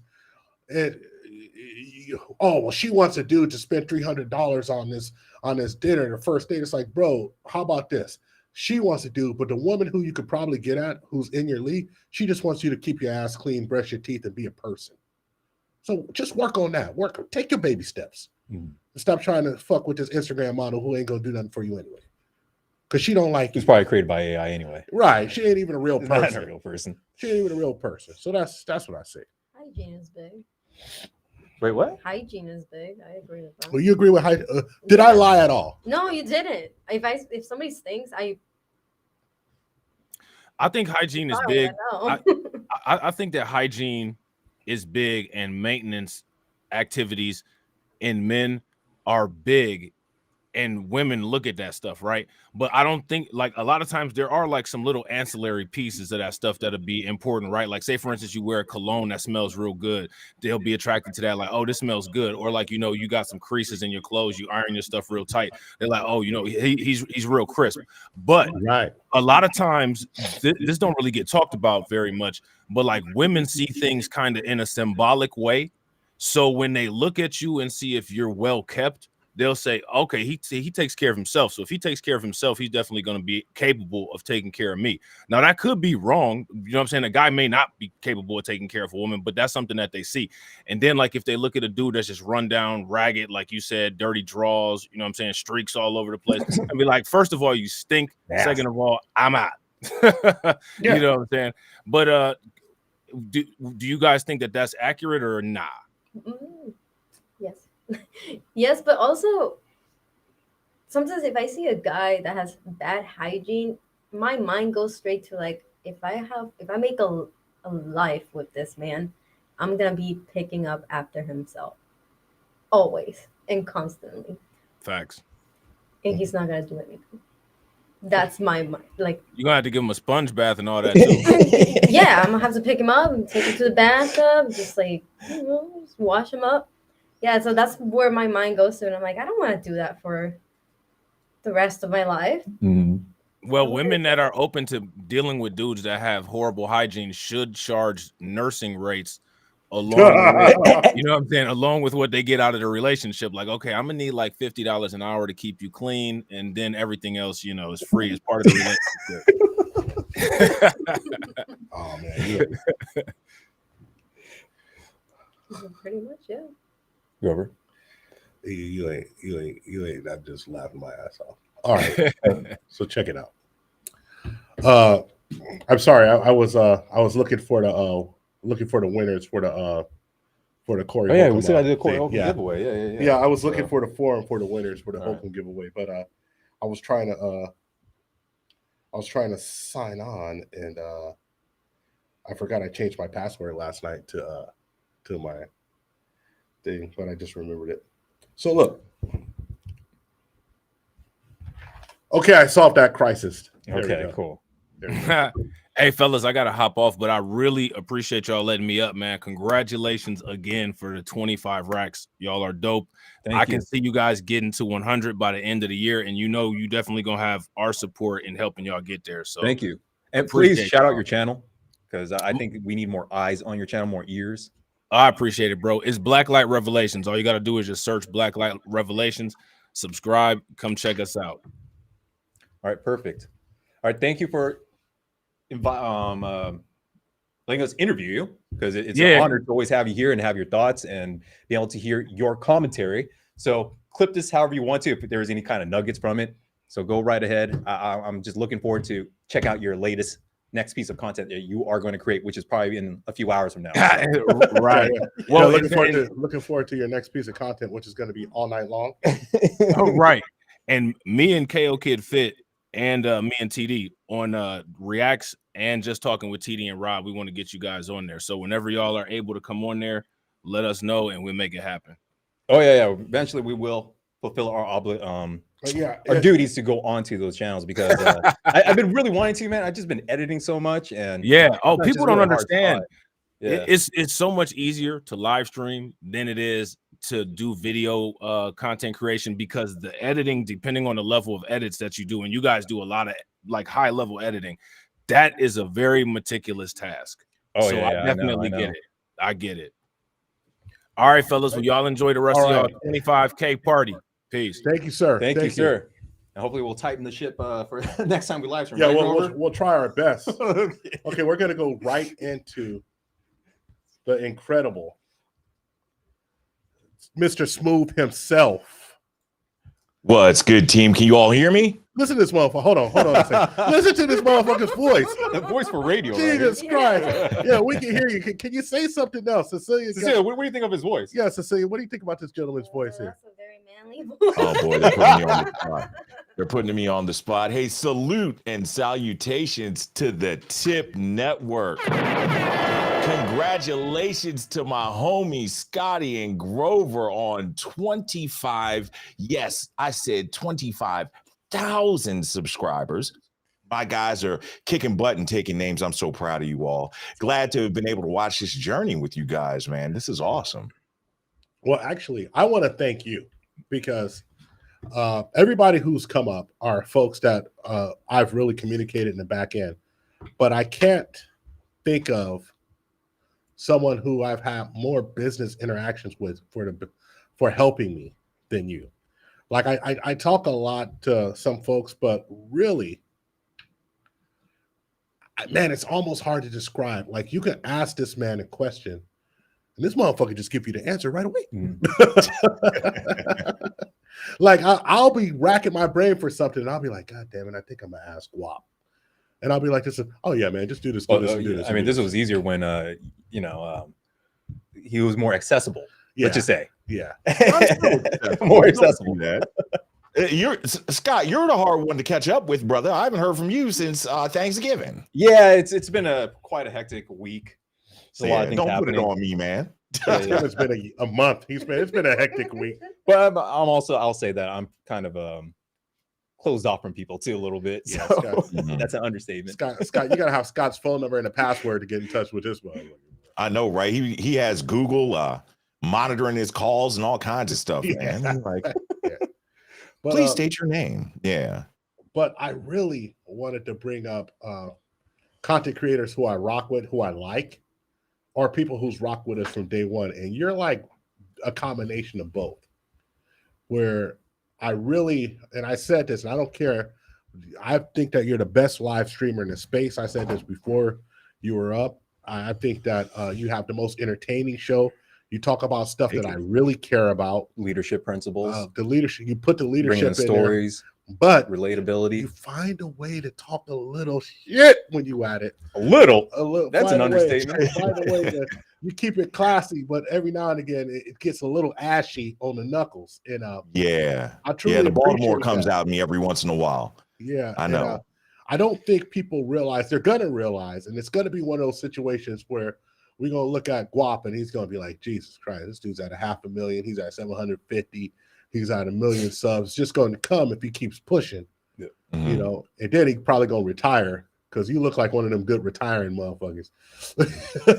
Y'all got me for about 5 more years, and it's a wrap, man. I'm out. I actually was just thinking, I think 2024 is going to be the last year I even do consultations, man. Wow. I think I'm going to start, shutting it down. Yeah. So Scott talks about accessibility. Next year, we're going to make some changes for sure. So I think next year's the last time. So listen, if y'all want to learn some of this good old passport game, holler at your boy. Better get it while you can.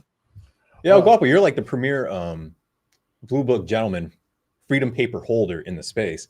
Because when I go and I watch your channel, I can tell it's very professional in how you handle the whole Passport Bro movement, and you're pushing and promoting the positive messages of becoming a Passport Bro. While some other channels, like anyway, I don't want to say anything, but like you are the stellar example of what a Blue Book gentleman should be. Shoot, I want you to say it, but this is your channel. We were on my channel. I'd be like, man, go ahead and say it. But well, no, I think sometimes people like, here's the deal. I've always thought about this for people who travel, because I lived in a different country twice. And so where? I lived in Thailand for 2 years. I lived in France for 2 years. Oh, so Passport Bros do live in other places other than Latin America. You've been to Europe, right? Yeah. Well, the first place I went was Japan. First place I went was Japan, and that shit was. You gonna tell about the anyway? I'm not gonna. I'll tell any stories you guys want, but this shit, it's just I got a wife, goddamn it. But Roppongi, right? Roppongi is the spot. Roppongi is the spot where you want to go, for your brother. Roppongi is the spot. That's where you want to go. But there's people who handle it in a negative way. There's people who always almost look bitter. Mm-hmm. They're bitter at the women. They're bitter. They're mad at the women. It's that. And Guap is like, listen, ladies, we've done all we can, and we're just gonna move on. It's almost like, okay, ma'am, I understand. I hear you. I'm not having it. I'm gonna take my ball and go home. And it's not like a situation where he's upset. And I always wanted to have that type of that type of content if I was going to talk about something. So I look up to you in the way you handle things. You know, even though I'm older, goddamn it, I look up to my You're holding it together good though, man. And that hat is too fly, my friend. I love it. You know, I came out. I said I'm a channel 1998 Suge Knight with the shirt, but I'm gonna cock that joke to the side. Hell yeah, man. That's it. Hell yeah. Well, you know what it is. It ain't pimping. Goddamn it. Yeah. You know what it is, man. Is so there's so many narratives that are out there. You know, with this whole passport bro movement. I've been listening as you guys have been going, and one of the questions that you asked, or that was asked to you, is like, what is the biggest event that's happened this year? Yeah, the Destiny thing and all that stuff is huge, but this passport bro movement has really taken off. You know what I'm saying? And having traveled internationally over half my life, you know, according to Richie Mack's standards, I'm actually a travel OG. Grover, I know you're a travel OG as well with the number of countries you've been to and stuff, man. You know, yeah, there's a part of going out and partying and knocking down as many ladies as you possibly can. But I actually have a Colombian wife. You know, you have a Mexican wife. And this is my third marriage. I've done my penance. I've been married to two American Black women. And I tried, dog. I tried. The day I met my wife, you were talking about the dating apps. So I used to slay on the dating apps like Grover, you know. Yeah. So I used to slay on them dating apps, man. And so, you know, I would set up 2 dates like at a time, back to back. I went on a date before I met my wife. My wife was the second date of the day. She knows this, you know what I'm saying? And the first date was a lovely lady that chose to show up in workout clothes. You know, it was summertime. I had on the nice polo and everything. I'm smelling like $1 million. And she fumbled. If she would have done right, maybe I would have never met LaBea, met my wife. So yeah, it's not take my ball and go home, but I've tried everything I can to help y'all. What do you want me to do now? So I'm gonna help save these brothers. You know what I mean? And that's what we're gonna do. And the women that are good, what's the young lady's name sitting beside you? Oh, this is Cece or Cecilia. Please introduce yourself to our Hey, Cecilia. Hi. So let's say you're one of the good ones. You just have to separate yourself from the pack. You know, let it be known that you do not agree with that type of stuff. Are you married? No. She wants to get Dating? married though. Are you dating? No. You're not dating? Nope. Oh yeah. Okay. Yeah, it's got. Well, I'm not trying to out her out, but somebody dropped the ball on her. So, yeah, so somebody wasn't shit, and she had to take her ball and go home. Cece, do you like black guys? I don't discriminate. Okay. I Come a little closer to the mic. I can't hear you. Oh.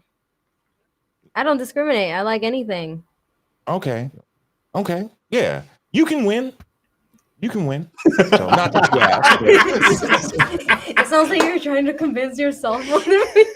Nah, you just being real.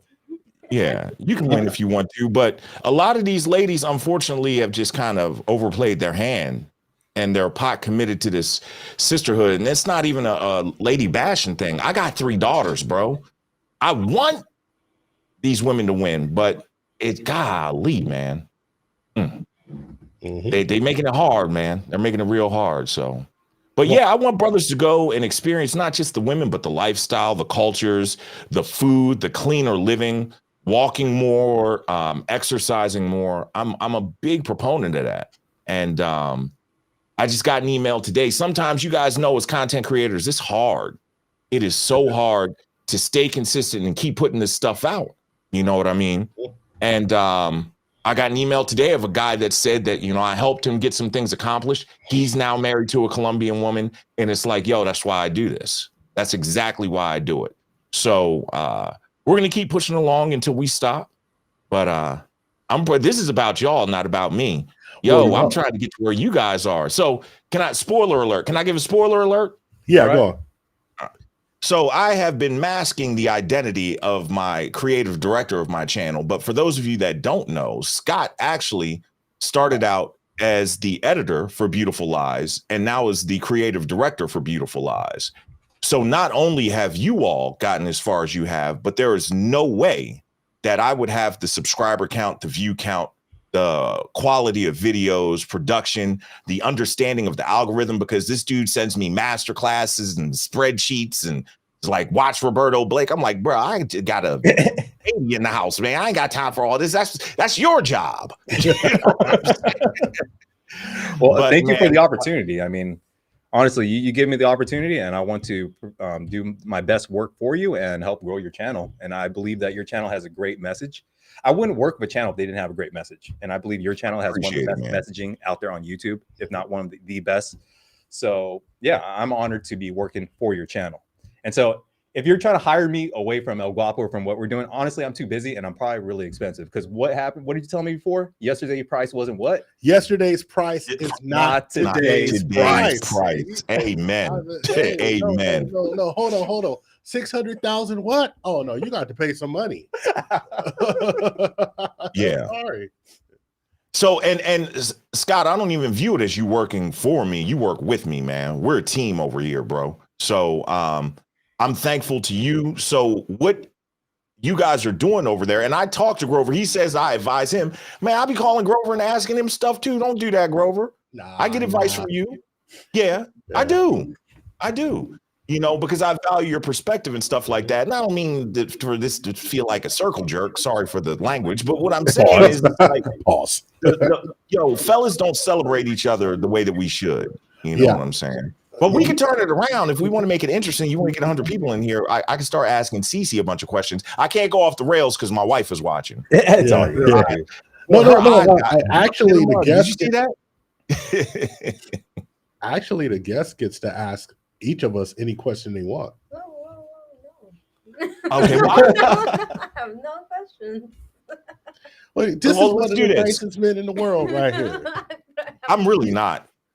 I'm actually the smooth taste has fooled a lot of people. I'm really an arrogant SOB. You know what I mean? But I try to dial it back, be a good example. But Grover, I got a question for you, man. Go on, shoot. Anything. And for real, I've never asked you this, but why did you even start doing this, bro? All right, so wow. So I wanted to start content. What I wanted to do was I wanted to talk about. We have to do a shout out first, though. Oh, because Andre and Andrea love crossing borders. Oh, hey, looks like giving up a bunch of Colombian pesos, I believe. Colombian, yeah, that's 40,000, man. Yeah, wow. Thank you, El Guapo, for the sound effects because we're struggling here. I got you, dog.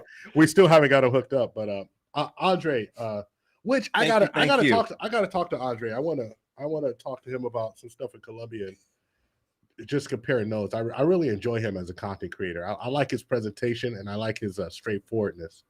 I'm not sure where that brother's from, but I really appreciate him. Andre, thank you so much for. Listen, it blows my mind whenever somebody donates anything to the platform. It makes me feel like makes me feel very unworthy at times. So I just thank you for the super chat and thank you for the great content and thanks for rocking with us. Thank you, man. Did you see the video he put out today? No, I didn't. Reviewing Anton Daniels, man, that joint was fire, bro. And Andre's from Detroit. Oh, you from the D? He's from the D. Yeah. D. Hey, yeah. I got. That's my guy, man. He was just on my channel and allowed me to interview him last week. And the knowledge he dropped, I was dumbfounded. People were saying I was cutting them off. I'm sorry, Andre. There was a delay. You're living it up overseas, bro. You know, a little bit of delay over international waters, my man. Man. Yeah. So go on and ask me the question, my brother. Yeah. So I was asking you why you started doing this. So I wanted to do a show about politics. I'm very. If people don't know this about me, but I'm a conservative, but I'm a different type of conservative. I'm a conservative that wants to stay out of your business. So I'm okay with you doing whatever you want to do, but I do believe that as far as the country goes, we need to spend a little less money and just have accountability for things, right? And I thought you're more of like a classic liberal. Classic liberal, yeah, but that's conservative. But I really want to make sure that I'm not like, for instance, people want to get caught up in these culture war things about people's orientation or what they choose to do and this and that. And I don't. I have no need for that. My need is because honestly, how does that affect how I can make progress for my folks? You know, and it doesn't. And one of the other things I used to always tell people is like a lot of things that people don't understand. The choices are never easy. For instance, I wanted to really highlight that the only way you get things done in this country is by either population or by money. True. And if you don't have population or money, you got to start building one or the other. And Grover talks about this all the time to me. And I tell people, so if you don't have population, which that's going to put fear in them because they fear doing something against you, or finances. So it's just really fear and finances. You can't get nothing done if you're 11% of the country. Nobody cares. And if you make less money than everybody in the country except Native Americans, they doubly don't care. So you have to get your money up and get your population up. So, you know, although I believe in that the right to choose is very paramount and important for people, I think for Black people, they probably shouldn't do that right now and build population if you want to get things achieved politically in this country, because I don't see another way. Because the truth is this, no one's giving it to you. You can march, you can burn, you can do this and that. Yeah. No one's going to give it to you. You have to take it. You have to take it. You have to take it. And that's such a hard thing because my whole life I've been very pro-choice. But then I came to this realization that, wow, this is crazy because I'm pro-choice, but me being pro-choice has nothing to do with this goal I want to achieve. And me being an operations manager, me thinking of everything operationally, I just look at how to solve problems. I don't, and then how is the problem really going to get solved by this? And that was the easiest viable answers, to have more children. And, you know, then when I started talking about having more children, I started talking about, well, you can have more children, but you need to have real families that raise children. Whether it's, and listen, whether you're a stepfather, whether you're, oh, my Mac's going to die. Whether you're a stepfather, whether you're this or whether you're that, you have to have real people raising children, right? You know, yeah. And when that doesn't happen, it's when you start falling down on yourselves and you have people being unruly. And so I also believe that the nuclear family is probably the best way because that's how I was raised. That's how my dad was raised. And it kept us in line and had us be a better version of ourselves. And sociology says nuclear families is the best way to form healthy societies. Yeah. I got to get I can dig it. Wow. So wow. So you want to go political. That's how I wanted to start. And I just want to, hold on a second. It's in my bag, the leather bag, leather satchel, Kenneth Cole. Let me name drop. It's in the leather Kenneth Cole bag. My man says satchel. yeah, you can tell I'm really fitty. And so that's it. And then it just kind of morphed into like talking about relationship dynamics. Talking about relationship dynamics, and after we started talking about relationship dynamics, we started having more fun with it. And then after we hit the algorithm with relationship dynamics, that's where we stayed. Yeah. And we got out of our little prison cage. Yeah. Because we were in timeout by YouTube for a minute. Yeah. So yeah, I heard y'all were talking wild about certain things. That we weren't even talking wild. We were just talking about like supply chains. Yeah. You know, during the time, and it just anyway, it is what it is. Yeah, so that's why I started making content, though. A matter of fact, and I wanted to make content that was fun. Like the most important thing I wanted to do was get good at something, but have fun getting good at it. Episode 0, I talked for an hour and a half straight. Poor Scott. Damn. Yeah, it was horrible. Yeah. How far we have come. Yeah. So let's move down the line. Yeah. CC. And now, am I being too familiar by calling you CC? Is it Cecilia? CC is good. CC. I'm going to keep it above board. Yeah, CC is good. Awesome. So you're single. Yes. Are you ready to mingle? Wow. I appreciate the honesty. That's to be determined. Yeah, I'm not sure actually. Okay. You know what happens when you're not ready for it, right? Something comes. Yeah. So here's the thing. I have a throng of very high class, high value gentlemen that follow me on my channel, and I'm sure they're going to see this. So how old are you? I am 27. Oh, you're young. 27 was my lacrosse number back in the day. That's my lucky number. Cool. How tall are you? I'm 4'8", 4'9". I'm not really sure. For real? Yeah. Oh, the guys are going to like that. They're going to like that. You have any kids? We don't like that. The lead's going to pop up. Yeah. You have any kids? No kids. Oh, wow. What do you do for a living? I am a vet assistant. Oh, you help the animals? Yes, I do. That's something everybody can rock with. So tell us about this dream guy that is going to come and sweep you off your feet. Dream guy. What does he look like? What does he sound like? What does he do? Man, I don't even know. I don't know. I mean, I just want somebody that knows what they want and that keeps his word. Ah, That's that sounds like that comes from someplace. I just have to be able to rely on that person when I need to rely on a person. Yeah. And I just can't have somebody that wants one thing and then switches it up later on.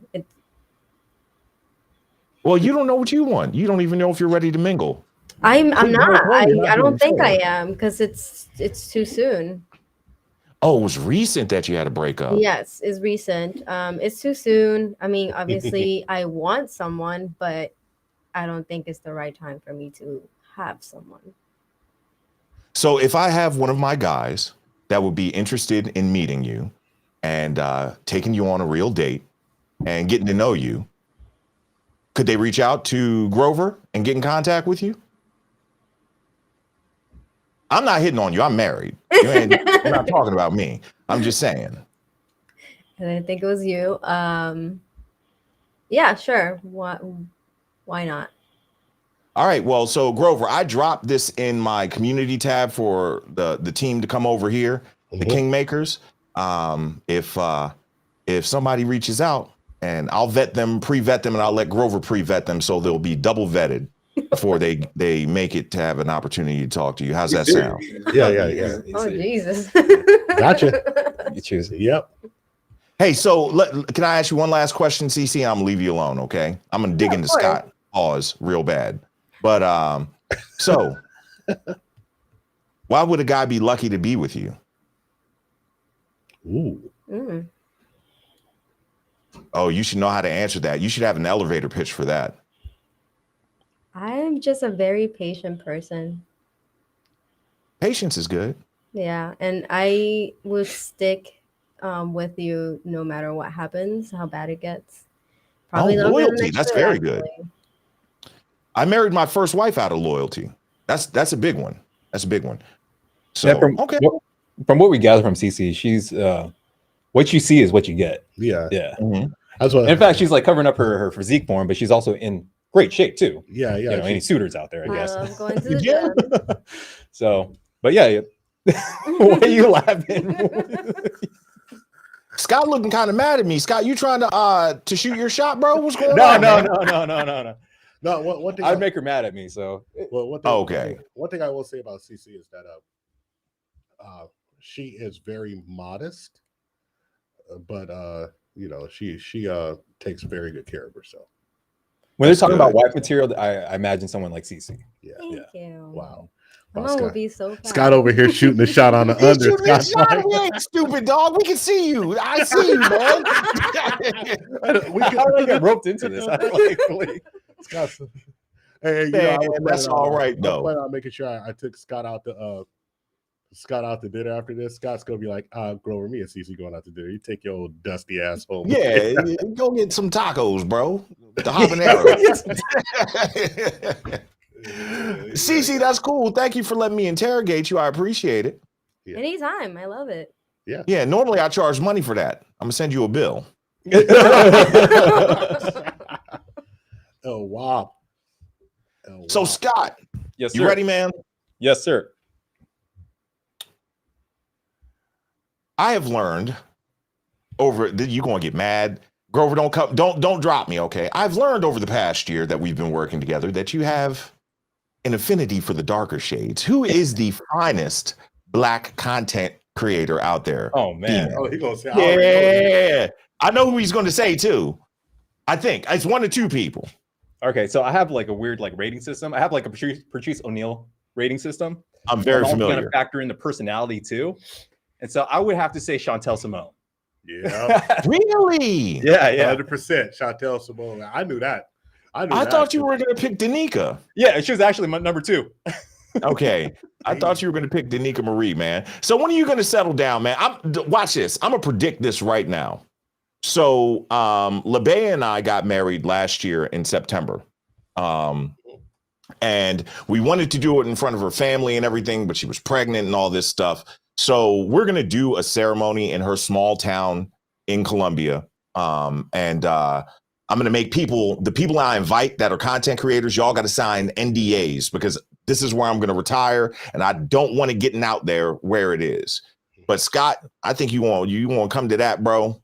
Oh, you want to find you a nice Afro-Colombian. You're going to have some half Colombian, quarter white, quarter Vietnamese babies. And life is going to be fantastic. For real. That's what I believe is going to happen. That's what I believe is going to happen. I like it. I like the plan already. Yeah, man. See, you got to always have a plan, man. You always got to have a plan. So where do we go from here, fellas? So what is next for the TIP Network in 2024? Real fast, if you don't mind. I believe my wife is watching. Hey, pretty, if you wouldn't mind, could you recharge my scotch? We're going to have second scotch while we hang out with the TIP Network. Appreciate it, pretty. So what's next for the TIP Network? So I want next year. This has been the best year that we've ever had. This has been a year that we've really established ourselves. We can almost predict how content's going to be when we put it out. We have a better understanding of the audience too. We like I said, the last video, we can tell it's not really. We knew our last video we put out wasn't for the audience, and we're experimenting a little bit. Yeah, and so I want to I want to do more live streams. I want to do at least get us to a point where we can do a live stream a week or live stream a month, or and make it an event or whatever. Not just event live streams, right? But I don't want to walk away from doing VODs, because VODs are our bread and butter, and VODs also allow us to it allows us to give to folks, and you guys get to watch a free video and you pay for it by watching ads. Yeah, and I think that's very important. I want to launch TIP travels or TIP passports or TIP whatever. Ooh, I like that. And we already have the page kind of set up. My guy Kelsey, he lives in Thailand. He lives in Chiang Mai, and he's going to be teaching in China for a year. And we really want to do this exploring food, different food, and like doing a food culture show. That's what I really want to do. I always looked at like relationships and this and that, but listen, everybody has a relationship stuff on lock, but nobody's telling you what to go eat when you go there. The holes in the wall, and I really want to be able to do that. Like for instance, there's a place in Puerto Galera there's a soul food restaurant in Puerto Galera in the Philippines that if it's still there, it's one of the best soul food restaurants in the world I've ever eaten at. Like the gumbo is real, the etouffee is real. It's a Creole restaurant that's just amazing, Creole soul food. But that's a hole in the wall type of place where you got to know it to get there. And I really want to be like, have a channel that's doing that Anthony Bourdain thing, except for holes in the walls for people who nobody would ever know. Dude, I could see you doing a no reservations type show, Grover. I really could. Super. That's what would be like my super passion. I also want to launch, and this is something I never talked to Scott about, but I want to launch a mixo chef. What like me and my wife's family, like I cook like a soul food dish or a dish that I grew up with, and they cook like a traditional dish, and we get together and eat it. And we want to do that and really push that to Latin America and push that. So if I have, so that's like what gets my creative juices going now. It's just like food and doing stuff like that. I don't want to beat a dead horse with relationships. I mean, I think I'm saying really what I want to say with relationships on the TIP Network in a way that I'm not killing people too much, and I'm having a good enough time with it, but I really want to add value to the food space and value to the travel space that way. I mean, I think we definitely need to like start hiring editors and start giving Scott, like, we always make a joke that Scott's chained to a damn computer, not getting sun and not having a life, but it's kind of true. Scott spends so much. Scott, you're a little pale right now, bro. Yeah. I either get really dark or I get really white. Like, Scott, there's no in between. You got clothes on under that robe. So, girl, boy, I'm gonna have to get ready to get off of here, man. LeBay is acting out. Go put some clothes on, baby. That's how they get you off the computer right there, boy. All right. I'm sorry. I'm sorry. What were you saying? Yeah, Scott. Okay, I gotta go back. Son, there you go.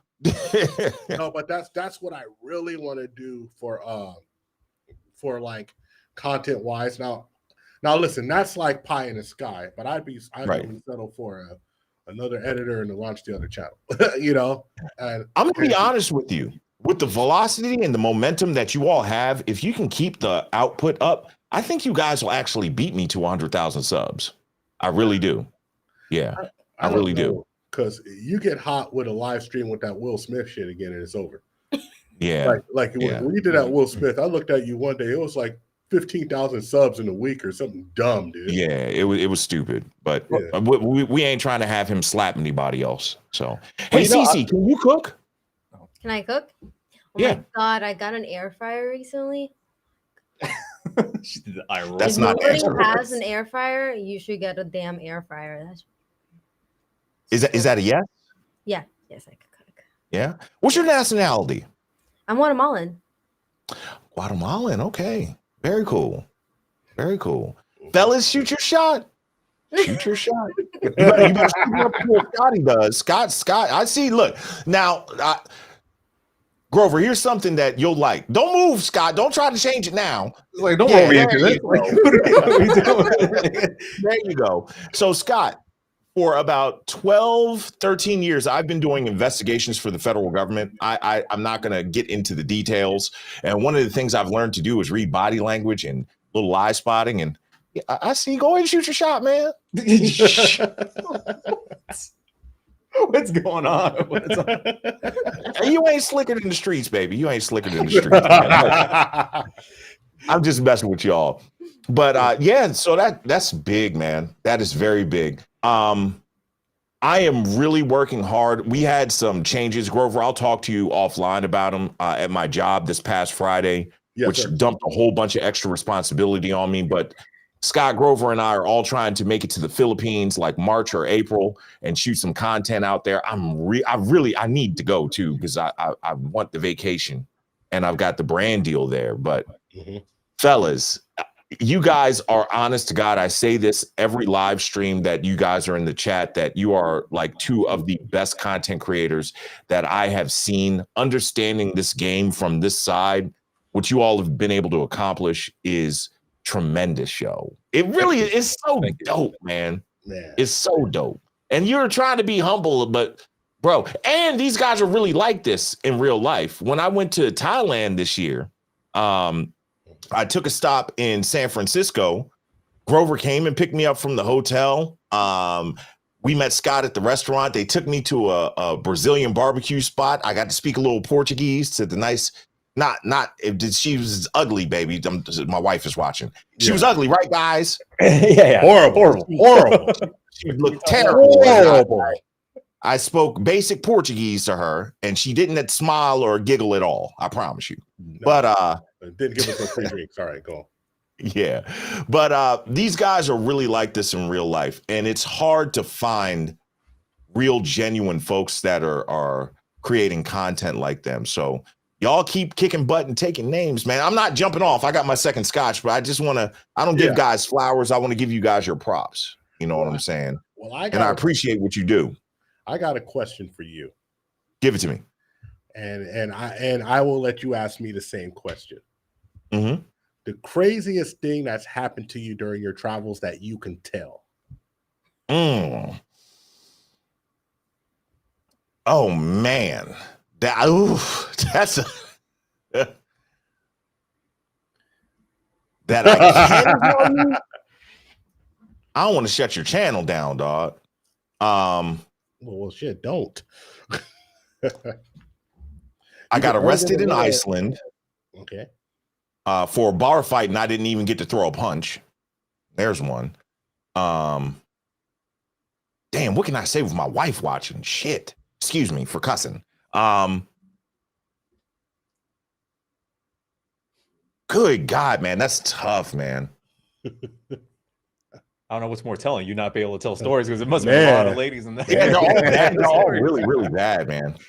They're all really bad. Like, I wouldn't want my wife to hear it. So, Yeah. All right. Well. Yeah, you go first, and then I'll think while you're talking. Okay. So I would tell you the craziest thing that happened to me.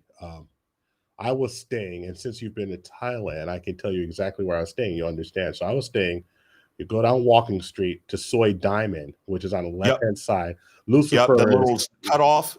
Yes, Lucifer is on the right. So the Lucifer Club, Lucifer is on the right. I was on the left-hand side. Behind that club is a Diamond Beach Hotel, which was very popular, which is closed now. I was staying at the Diamond Beach Hotel. My first cousin, who I'm going to call him Sarge, because he's a sergeant in the Marines, he had came to visit me, and he told me that he was deployed, and he had some time, and he didn't go home. He came here to hang out with me, and he told me I met him in Bangkok, and I said, "Hey, you want to go to the river Kwai? I mean, the bridge Kwai, or you want to go to the floating market?" And he looked at me in the eyes, and he says, "Take me to some women. I've been getting shot at." Da da da da. I said, "Okay, sir, I understand." Understand, sir. So we go down there. So we get in a place at the Diamond Beach. I get 2 rooms. I get him a room and me a room right next to each other. And we go out. When we get dressed and we go out. And he's out and he's, Guap, you're in the military. You know how Marines are. I do. And they're full speed ahead. Yep. They're going to get what they want. And it's very hard to stop them. Yeah. And they're hammers and everything looks like a nail. Yeah. And so he went and he grabbed him a bad one. But she was a little too tall. And I said, cuz, let me holler at you a second. And I put my hand on his shoulder and he looked at me like he was going to just whip my butt. So I said, cousin, listen, you need, and he said, shut up, Reese, stop blocking. Oh, God. And he went up to the room. And this is what I learned. This is when I learned how to have friends, because we hadn't talked to anybody in a hotel, and I didn't go and grease the palms and like I usually do, right? Because I didn't know I was going there. So we go up to the room, and I just stay outside of my room because I know something's not right. I just felt wrong. And he busted out the room, wearing nothing except his socks, and ran by me a full sprint, and I had to shoestring tackle him and put him in my room, because if you run out exposed in Thailand, you're going to get arrested. Yeah, you have to wear underwear in Thailand. Yeah. It's illegal not to wear underpants. Yeah. CC, are you paying attention? If you ever go to Thailand, make sure you got your drawers on, okay? Just letting you know. I know how you West Coast women are, but go ahead. So this is not the scary part for me. He looks at me and he says, "Go in the room and get her out my room." I said, "Negro, why do I gotta do it? You older."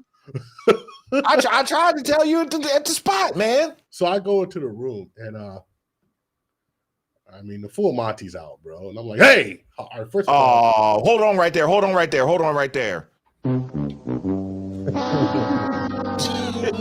Dude, so I walk in, I turn my head, I'm like, "Put that away and let's talk." And I got extorted for money. It wasn't leaving. I was like, wow. "Can you leave?" Like, "No, baby." And I was like, "Well, how much do you want?" And I pulled out some bot. It just took all the bot and left. Yeah, sometimes you got to pay for peace, man. Yeah. So I get that story. So that's a good one. That is a very good one. And way to be a good wingman, dog. Way to be a good Ranger buddy. It was family. I had to do it. If it was Scott, I would have let him just take it. Learn the hard lesson. No, Scott, I would never let you go out like that, dog. I'd never let you go out like that. Scott would have Shambo you in the club. You wouldn't be able to do nothing. But here we go. I got 2 of them. And one of them, shout out to Self-Made, says, "Beautifulize a midget dental floss and Japanese rope for BDSM. I don't know where your mind is at, but I actually took down a little person before and didn't know in the moment. And she was so cool, dog. This is in Brazil. And my sweetheart, this was a decade before I met you, so no worries, man. So we're at the club, and she was so fine too, man. She was so fine, man. Having a good time and everything, drinking and all that stuff. And we ended up spending an evening together. And the next morning I woke up and everything was cool, and I got to look at her arms, and her arms were a little Tyrannosaurus Rexy. You know what I'm saying?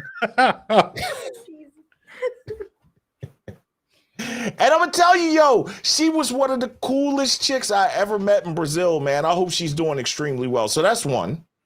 And then also, I've told this story on my channel. I got drugged in Brazil. Yeah. And if it wasn't for, I definitely got. And you don't hear stories like that in Brazil. You hear it in Colombia and other places, but you really don't hear it in Brazil. And if it wasn't for my buddy Marcus, rest in peace, man, I'd have got, man. The last thing I remember was trying to get my keys out to get into my apartment. I left with the girl. Marcus left with a girl. My apartment was closest. And I was trying to get my keys out and open the door. And then the next thing I remember is waking up in a room with like my wallet and my phone on the bed. And I go to open the door to the room and the door is locked. And I couldn't get out. So I'm banging on the door. I'm in Marcus's crib. So he opens the door. He's like, wow, what happened? I was like, bro, I don't know. He said, man, I think you got drugged, man. And I said, what happened to the two girls? He was like, don't worry about it. I took care of that. I was like, man, you ain't shit. But thanks for making sure my wallet and my phone was there. So those are probably the two wildest stories that I can tell. There are so many I can't. Yeah. Most of them involve twins and sisters and stuff like that. And well, that's on Patreon, right? Yeah. Maid and I'm sorry, LeBea, but all that good loving you're getting, I got it from somewhere. So there you go. Well, listen, Bob, when you have your Patreon stream, I'll come up and I'll tell a very a real Grover story. Yeah. And this is why, Cece, can I say this to you? Don't take this the wrong way. Guys like short women. I know. You can win, yo. You can have anything you want. Shorty down in Brazil, 10 out of 10, yo. 10 out of 10. No regrets. No regrets. Oh, Jesus. Oh, Jesus. That's all I'm saying. I hope you don't take any. I don't mean to disrespect you. I'm just saying, if the lead attorney was in here, he'd tell you he's doing his mastermind right now. He loves the shorter ladies. Yeah. You said 4'9", 4'8"? Yeah. If the lead attorney is like 6'4". 6'3", 6'4". He's 6'3". Yeah. Yeah. And he's you know how people always add stuff like Grover says he's 6'1.5". Grover's really 6'1.5". Lead says he's 6'3". He's really 6'3". Yeah. You know, most people that say they're 6'3" aren't taller than me, and I'm only 6'2". But yeah, you gonna win, man. I'm telling you. Put yourself out there. You need to get over your trauma, ma. Go to counseling, and you'll be okay. Get back in the game, baby. What happens when you fall off a horse? You get back on. That's right. Shout out to Andre and Andre Love Crossing Borders. He told that story. You better get back on that horse. Yes. Okay. So Guap, man, dude, I can't thank you enough. We are so honored to have you here, like sharing your experiences. Like you are the perfect way to send us off to 25,000 and into the new year. Into the new year. This should be our last live stream. I look forward. I actually think that there's just not a limit on what you can do, me personally. Yeah. And I also think that you're gonna, you're not gonna take any breaks. You're gonna push through until you need to. And I look forward to spending time and making content with you overseas, man. I procured permission. Yeah. I said, she gave you permission, dog? I said, listen, I need to go over here and do this. And she looks at me and she's like, with who? And I said, Guap and ScottT. She says, and so she said, the voice in the chino. Okay. The voice in the Hey, listen, and I'm going to tell you something. It's for business. The brand deal is must be right. Oh, Grover, can I ask you something before you dismiss me? I've been wanting to ask you this, man. So I'm going back to Thailand next year during the summer, right? And I'm going to spend like 3 weeks there. So my brother-in-law is in Australia. I'm going to try to sneak down at the end of my trip for like 2-3 days and see him in Sydney. But my buddy Johnny was like, Guap, if you're here, I know you want to spend the whole time in Pattaya, but let's do Vietnam or Cambodia. If you were to pick between the two for like a 3-4 day trip, I do Vietnam. Which one would you go to? Scott I know your vote's for Vietnam. I've been hearing Vietnam, great yeah, stuff about Vietnam, dog. I would do Vietnam. I would do Vietnam. Really? The infrastructure is going to be better in Vietnam. It's going to be, and it's a different type of Southeast Asian community. So if you're in Thailand, you're really close to Cambodia as far as people goes. Vietnam, you're seeing a totally different people. I mean, living there, I've been to every country there except Vietnam. I didn't go to Vietnam because it was forbidden. And I had snuck into Laos and I had snuck into Burma when I was living over there, which we weren't supposed to go. But I went. The Burmese Judo Federation brought me over, and I did demos there, so it was pretty cool. Oh shit! Wow. Yeah, but I really would like. I would go to Vietnam because what my dad told me was it was the most beautiful place in the world he had ever seen when he was there. And my dad had been to a few places, so I haven't been to, but I would go. That's where I would go. Bet. Okay. And I trust your expertise, man. Scott, what do you think? Yeah, Vietnam. I'm all down. Of course. Well, you buy sharpen my Vietnamese skills. Scott's like, so I'll meet you there, and yeah, that man. Look, I cannot wait to go to Thailand next year. Yeah, to completely unplug and everything. I'm so looking forward to it. To get a foot massage every other day, and then on the other days play golf. Oh my gosh, man, I can't wait. Thailand is one of the few places where I relaxed. Saint-Malo, France. Saint-Malo is a little castle in the north of France in Bretagne. It was one of the few places. It was actually the first time in my life that my shoulders dropped naturally, and I was just okay. I was in my 20s, so I understand. Sir, I can't thank you enough. My pleasure. We both can't thank you enough. Thank you. Yeah. My pleasure. I haven't worn a Suge Knight 1988 Death Row shirt for you today. Bro, you look good, man. I know they were trying to clown you earlier, man. Listen, you got to be a triple OG to pull that off, man. I'm you know what I'm trying, saying? man. You know, let me smile a little. Let that gray work. Shit. Scott, I see you've had time to hit the gym, bro. Your biceps this last month I've been really horrible. strong. This last month I've been horrible, but next month I'll be back on it. Yeah. Shit, look, Scott is the only Asian person I've been around that made me feel insecure about my body. I was like, oh God, I got to get my shit together. Shoot, this is the Bay Area. We got a bunch of Asian cats who hang out here, bro. No, Scott, you are the biggest Asian man I've ever met in my life, bro. Oh, in yeah, real, you haven't seen the circles here. Yeah. See, I'm serious. Our channel sponsor, Sam and Tail Sports Nutrition. Yeah, they got a lot of Asian-grown teams here, but they have mixed groups there. It's just not Asian, but yeah. Well, in Baltimore, we don't see them built like you, brother. Yeah. So you give me something to aspire to, man. You give me something to aspire to. Team, I appreciate y'all, man. Much love to each and every one of you. I said, oh, my man, the International Quiet Storm is in the building. Can I play the Purge siren for him before I go? Yeah, go This ahead. is one of the greatest supporters of Beautiful Lies and the Manosphere and the Red Pill as a whole. Shout out to the International Quiet Storm. This is not a test. This is your emergency broadcast system announcing the commencement of the annual purge sanctioned by the U.S. government. Weapons of Class 4 and lower have been authorized for use during the purge. All other weapons are restricted. You said you want to get your stuff together. I'm going to give you a quick creator hack because you said you have 2 Stream Decks, right? Right. Yeah.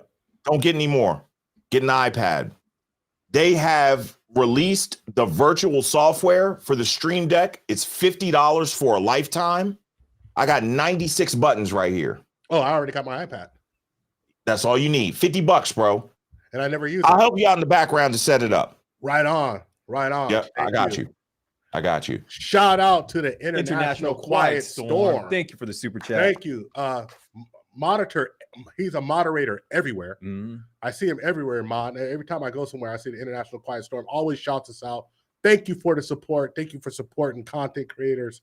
The OGs of this space here. Yes. And as always, ask yourself one burning question, that's sir. it. Can you handle the tip, the International Quiet Storm? Oh, okay. I was just giving him. I thought you were just closing us out. I'm like, geez. Nah, man. No. Guam, thank you so much. Yes, sir. And like as always, anytime you need something from me, you just got to drop the dime and call, man. I'm there. For sure, man. For sure, bro. Listen, CC, when you get that proposal from one of my subscribers, Normally, I would get you a wedding gift. I expect something in the mail. Okay, we'll do. All right. So, but I wish you all the best. We'll be talking soon. Of course, we talk all the time and everything. Scott, I hope you've rested. Let's hit 2024 hard, bro. For real. Yes, I'm sir. trying to get up out the game. I want my plaque. I'm so tired of waiting for this damn plaque, man. So I want my plaque, man. So let's make it happen, Captain. Grover. Yes, sir. I want to be like you when I grow up, man. Shit, old and crotchety. All right. Shit, I wish I could grow a full beard. Look at how patchy this is. Oh no, you know one thing. I'm blessed. I'm blessed with a full thick beard, my brother. Yeah. So, but take care, team. Love y'all, and I will catch you on the next one. Peace. Thank you. All right, thank you all, Guapo, and the beautiful Lies team. Yeah. So, I just want to take a moment to thank everybody who's ever watched the video, who's ever commented, commented, liked, subscribed, disliked, talked crap, told me I sucked, told me I was wrong. I want to give a special shout out to the person who doesn't understand it. If I say Puerto Rican American, it means a Puerto Rican who lives in America and can actually vote, because you don't know history. And so that's fine. You don't understand that if you're in Puerto Rico, you can't vote. But if you're on an island of residence, you can. So that's why I use that. I'm very petty and I will torture this person forever because they dumb. But I want to give a shout out to everybody who's ever rocked with us, who's ever been there. I want to shout out to Huabin, who happens to be a TIP membership. She changes her screen name quite often because she likes to troll people a lot in the Vietnamese community. So, then I have to give a special shout out to Karskar. He's been following us for a very long time. And it's hilarious. Yeah. So his comments has always been top notch. And so thank you very much for tuning in. But hey, I want to give a big shout out to J Worldwide Studios. Please show the camera on yourself there. That's me. Yep. Thanks for having me, guys. Congratulations. I was there for day one. Thank you, sir. Actually, yes. And I believe in you guys before you guys believed in yourself. And he's a domestic passport bro too. Has ties to El Salvador, right? So I was gonna let your the last guest know he's been married for 1 year, 2 years, couple years. Yeah. Well, you're not officially married to a Latina until you make it past 9 years. There you go. 13 years, baby. So 13 yeah, years. good job, guys. Thank you. So to our audience, thank you. To everybody, I'm sorry we don't have the space for all night, so I can't pull up any more people. But to all the people who's rocking with us, who's been here, I just want to start giving shouts out. Self-made, Mika, Better Biatches. Hey, Mika, somebody was sitting there saying you wasn't Mexican the other time, and I had to take up for you. I don't know what these people, just because you look like a white girl, you got blonde hair, don't mean you ain't Mexican. Like ain't no white people in Mexico. The Vital Message, Uncle Guns, QB. Then I'm going to say Allende right after QB, which is hilarious. Chloe Roma, receipts. Chloe Roma, who actually came down and gave us in the Roma army for no reason. The lead attorney, who's pushed us over the top. Duke from Duke and Don. O'Shea Duke Jackson. O'Shea Duke Jackson gave us a shout out. Blacklight Revelations. Blacklight Revelations. Rob forever rocking with us. MTR. who featured our video. Featured our video, which is amazing. Chow Time Podcast featured our video a bunch of times. Anybody who I forgot, it's not because I'm a jackass. It's because I'm old and I can't remember everything. And so thank you. I want to give a special shout out. Oh, Dennis Sperling too. Dennis Sperling, definitely. Dennis Sperling, And I want to give a shout out to Duke and Don. Duke to Don. Did you? Okay. Give a shout out to Jay for letting us use the space today. Thank you. And a special shout out to Gerardo, the spiritual philosopher. Yeah. There we go. Able to use the his equipment. Able to use the equipment. Special shout out to CC for coming through. Tiny but mighty. Tiny but mighty. Thank you. Thank you so much. And Scott, thank you. It's been a long journey to get to here. We got a lot more work to do. Matter of fact, I expect a video out tomorrow. But thank you. But thank you for just putting up with my constant wanting to get perfection. Like it sucks because I want it better all the time. and I understand, but please understand that I'm like that because that's the only way we're going to win with these bastards. Okay. I'm telling the truth, right? Am I lying? No, you're not lying. All right. So, audience, our folks out there, you can do a lot of things in life. You can run around. You can get your butt confused with a hole in the ground, but you got to do one thing. You got to ask yourself one burning question. Can you handle the tip? Just one. Don't step on it. You want Can't to even handle the motherfucking tip. Pause. Booty in your face. We're out. All right.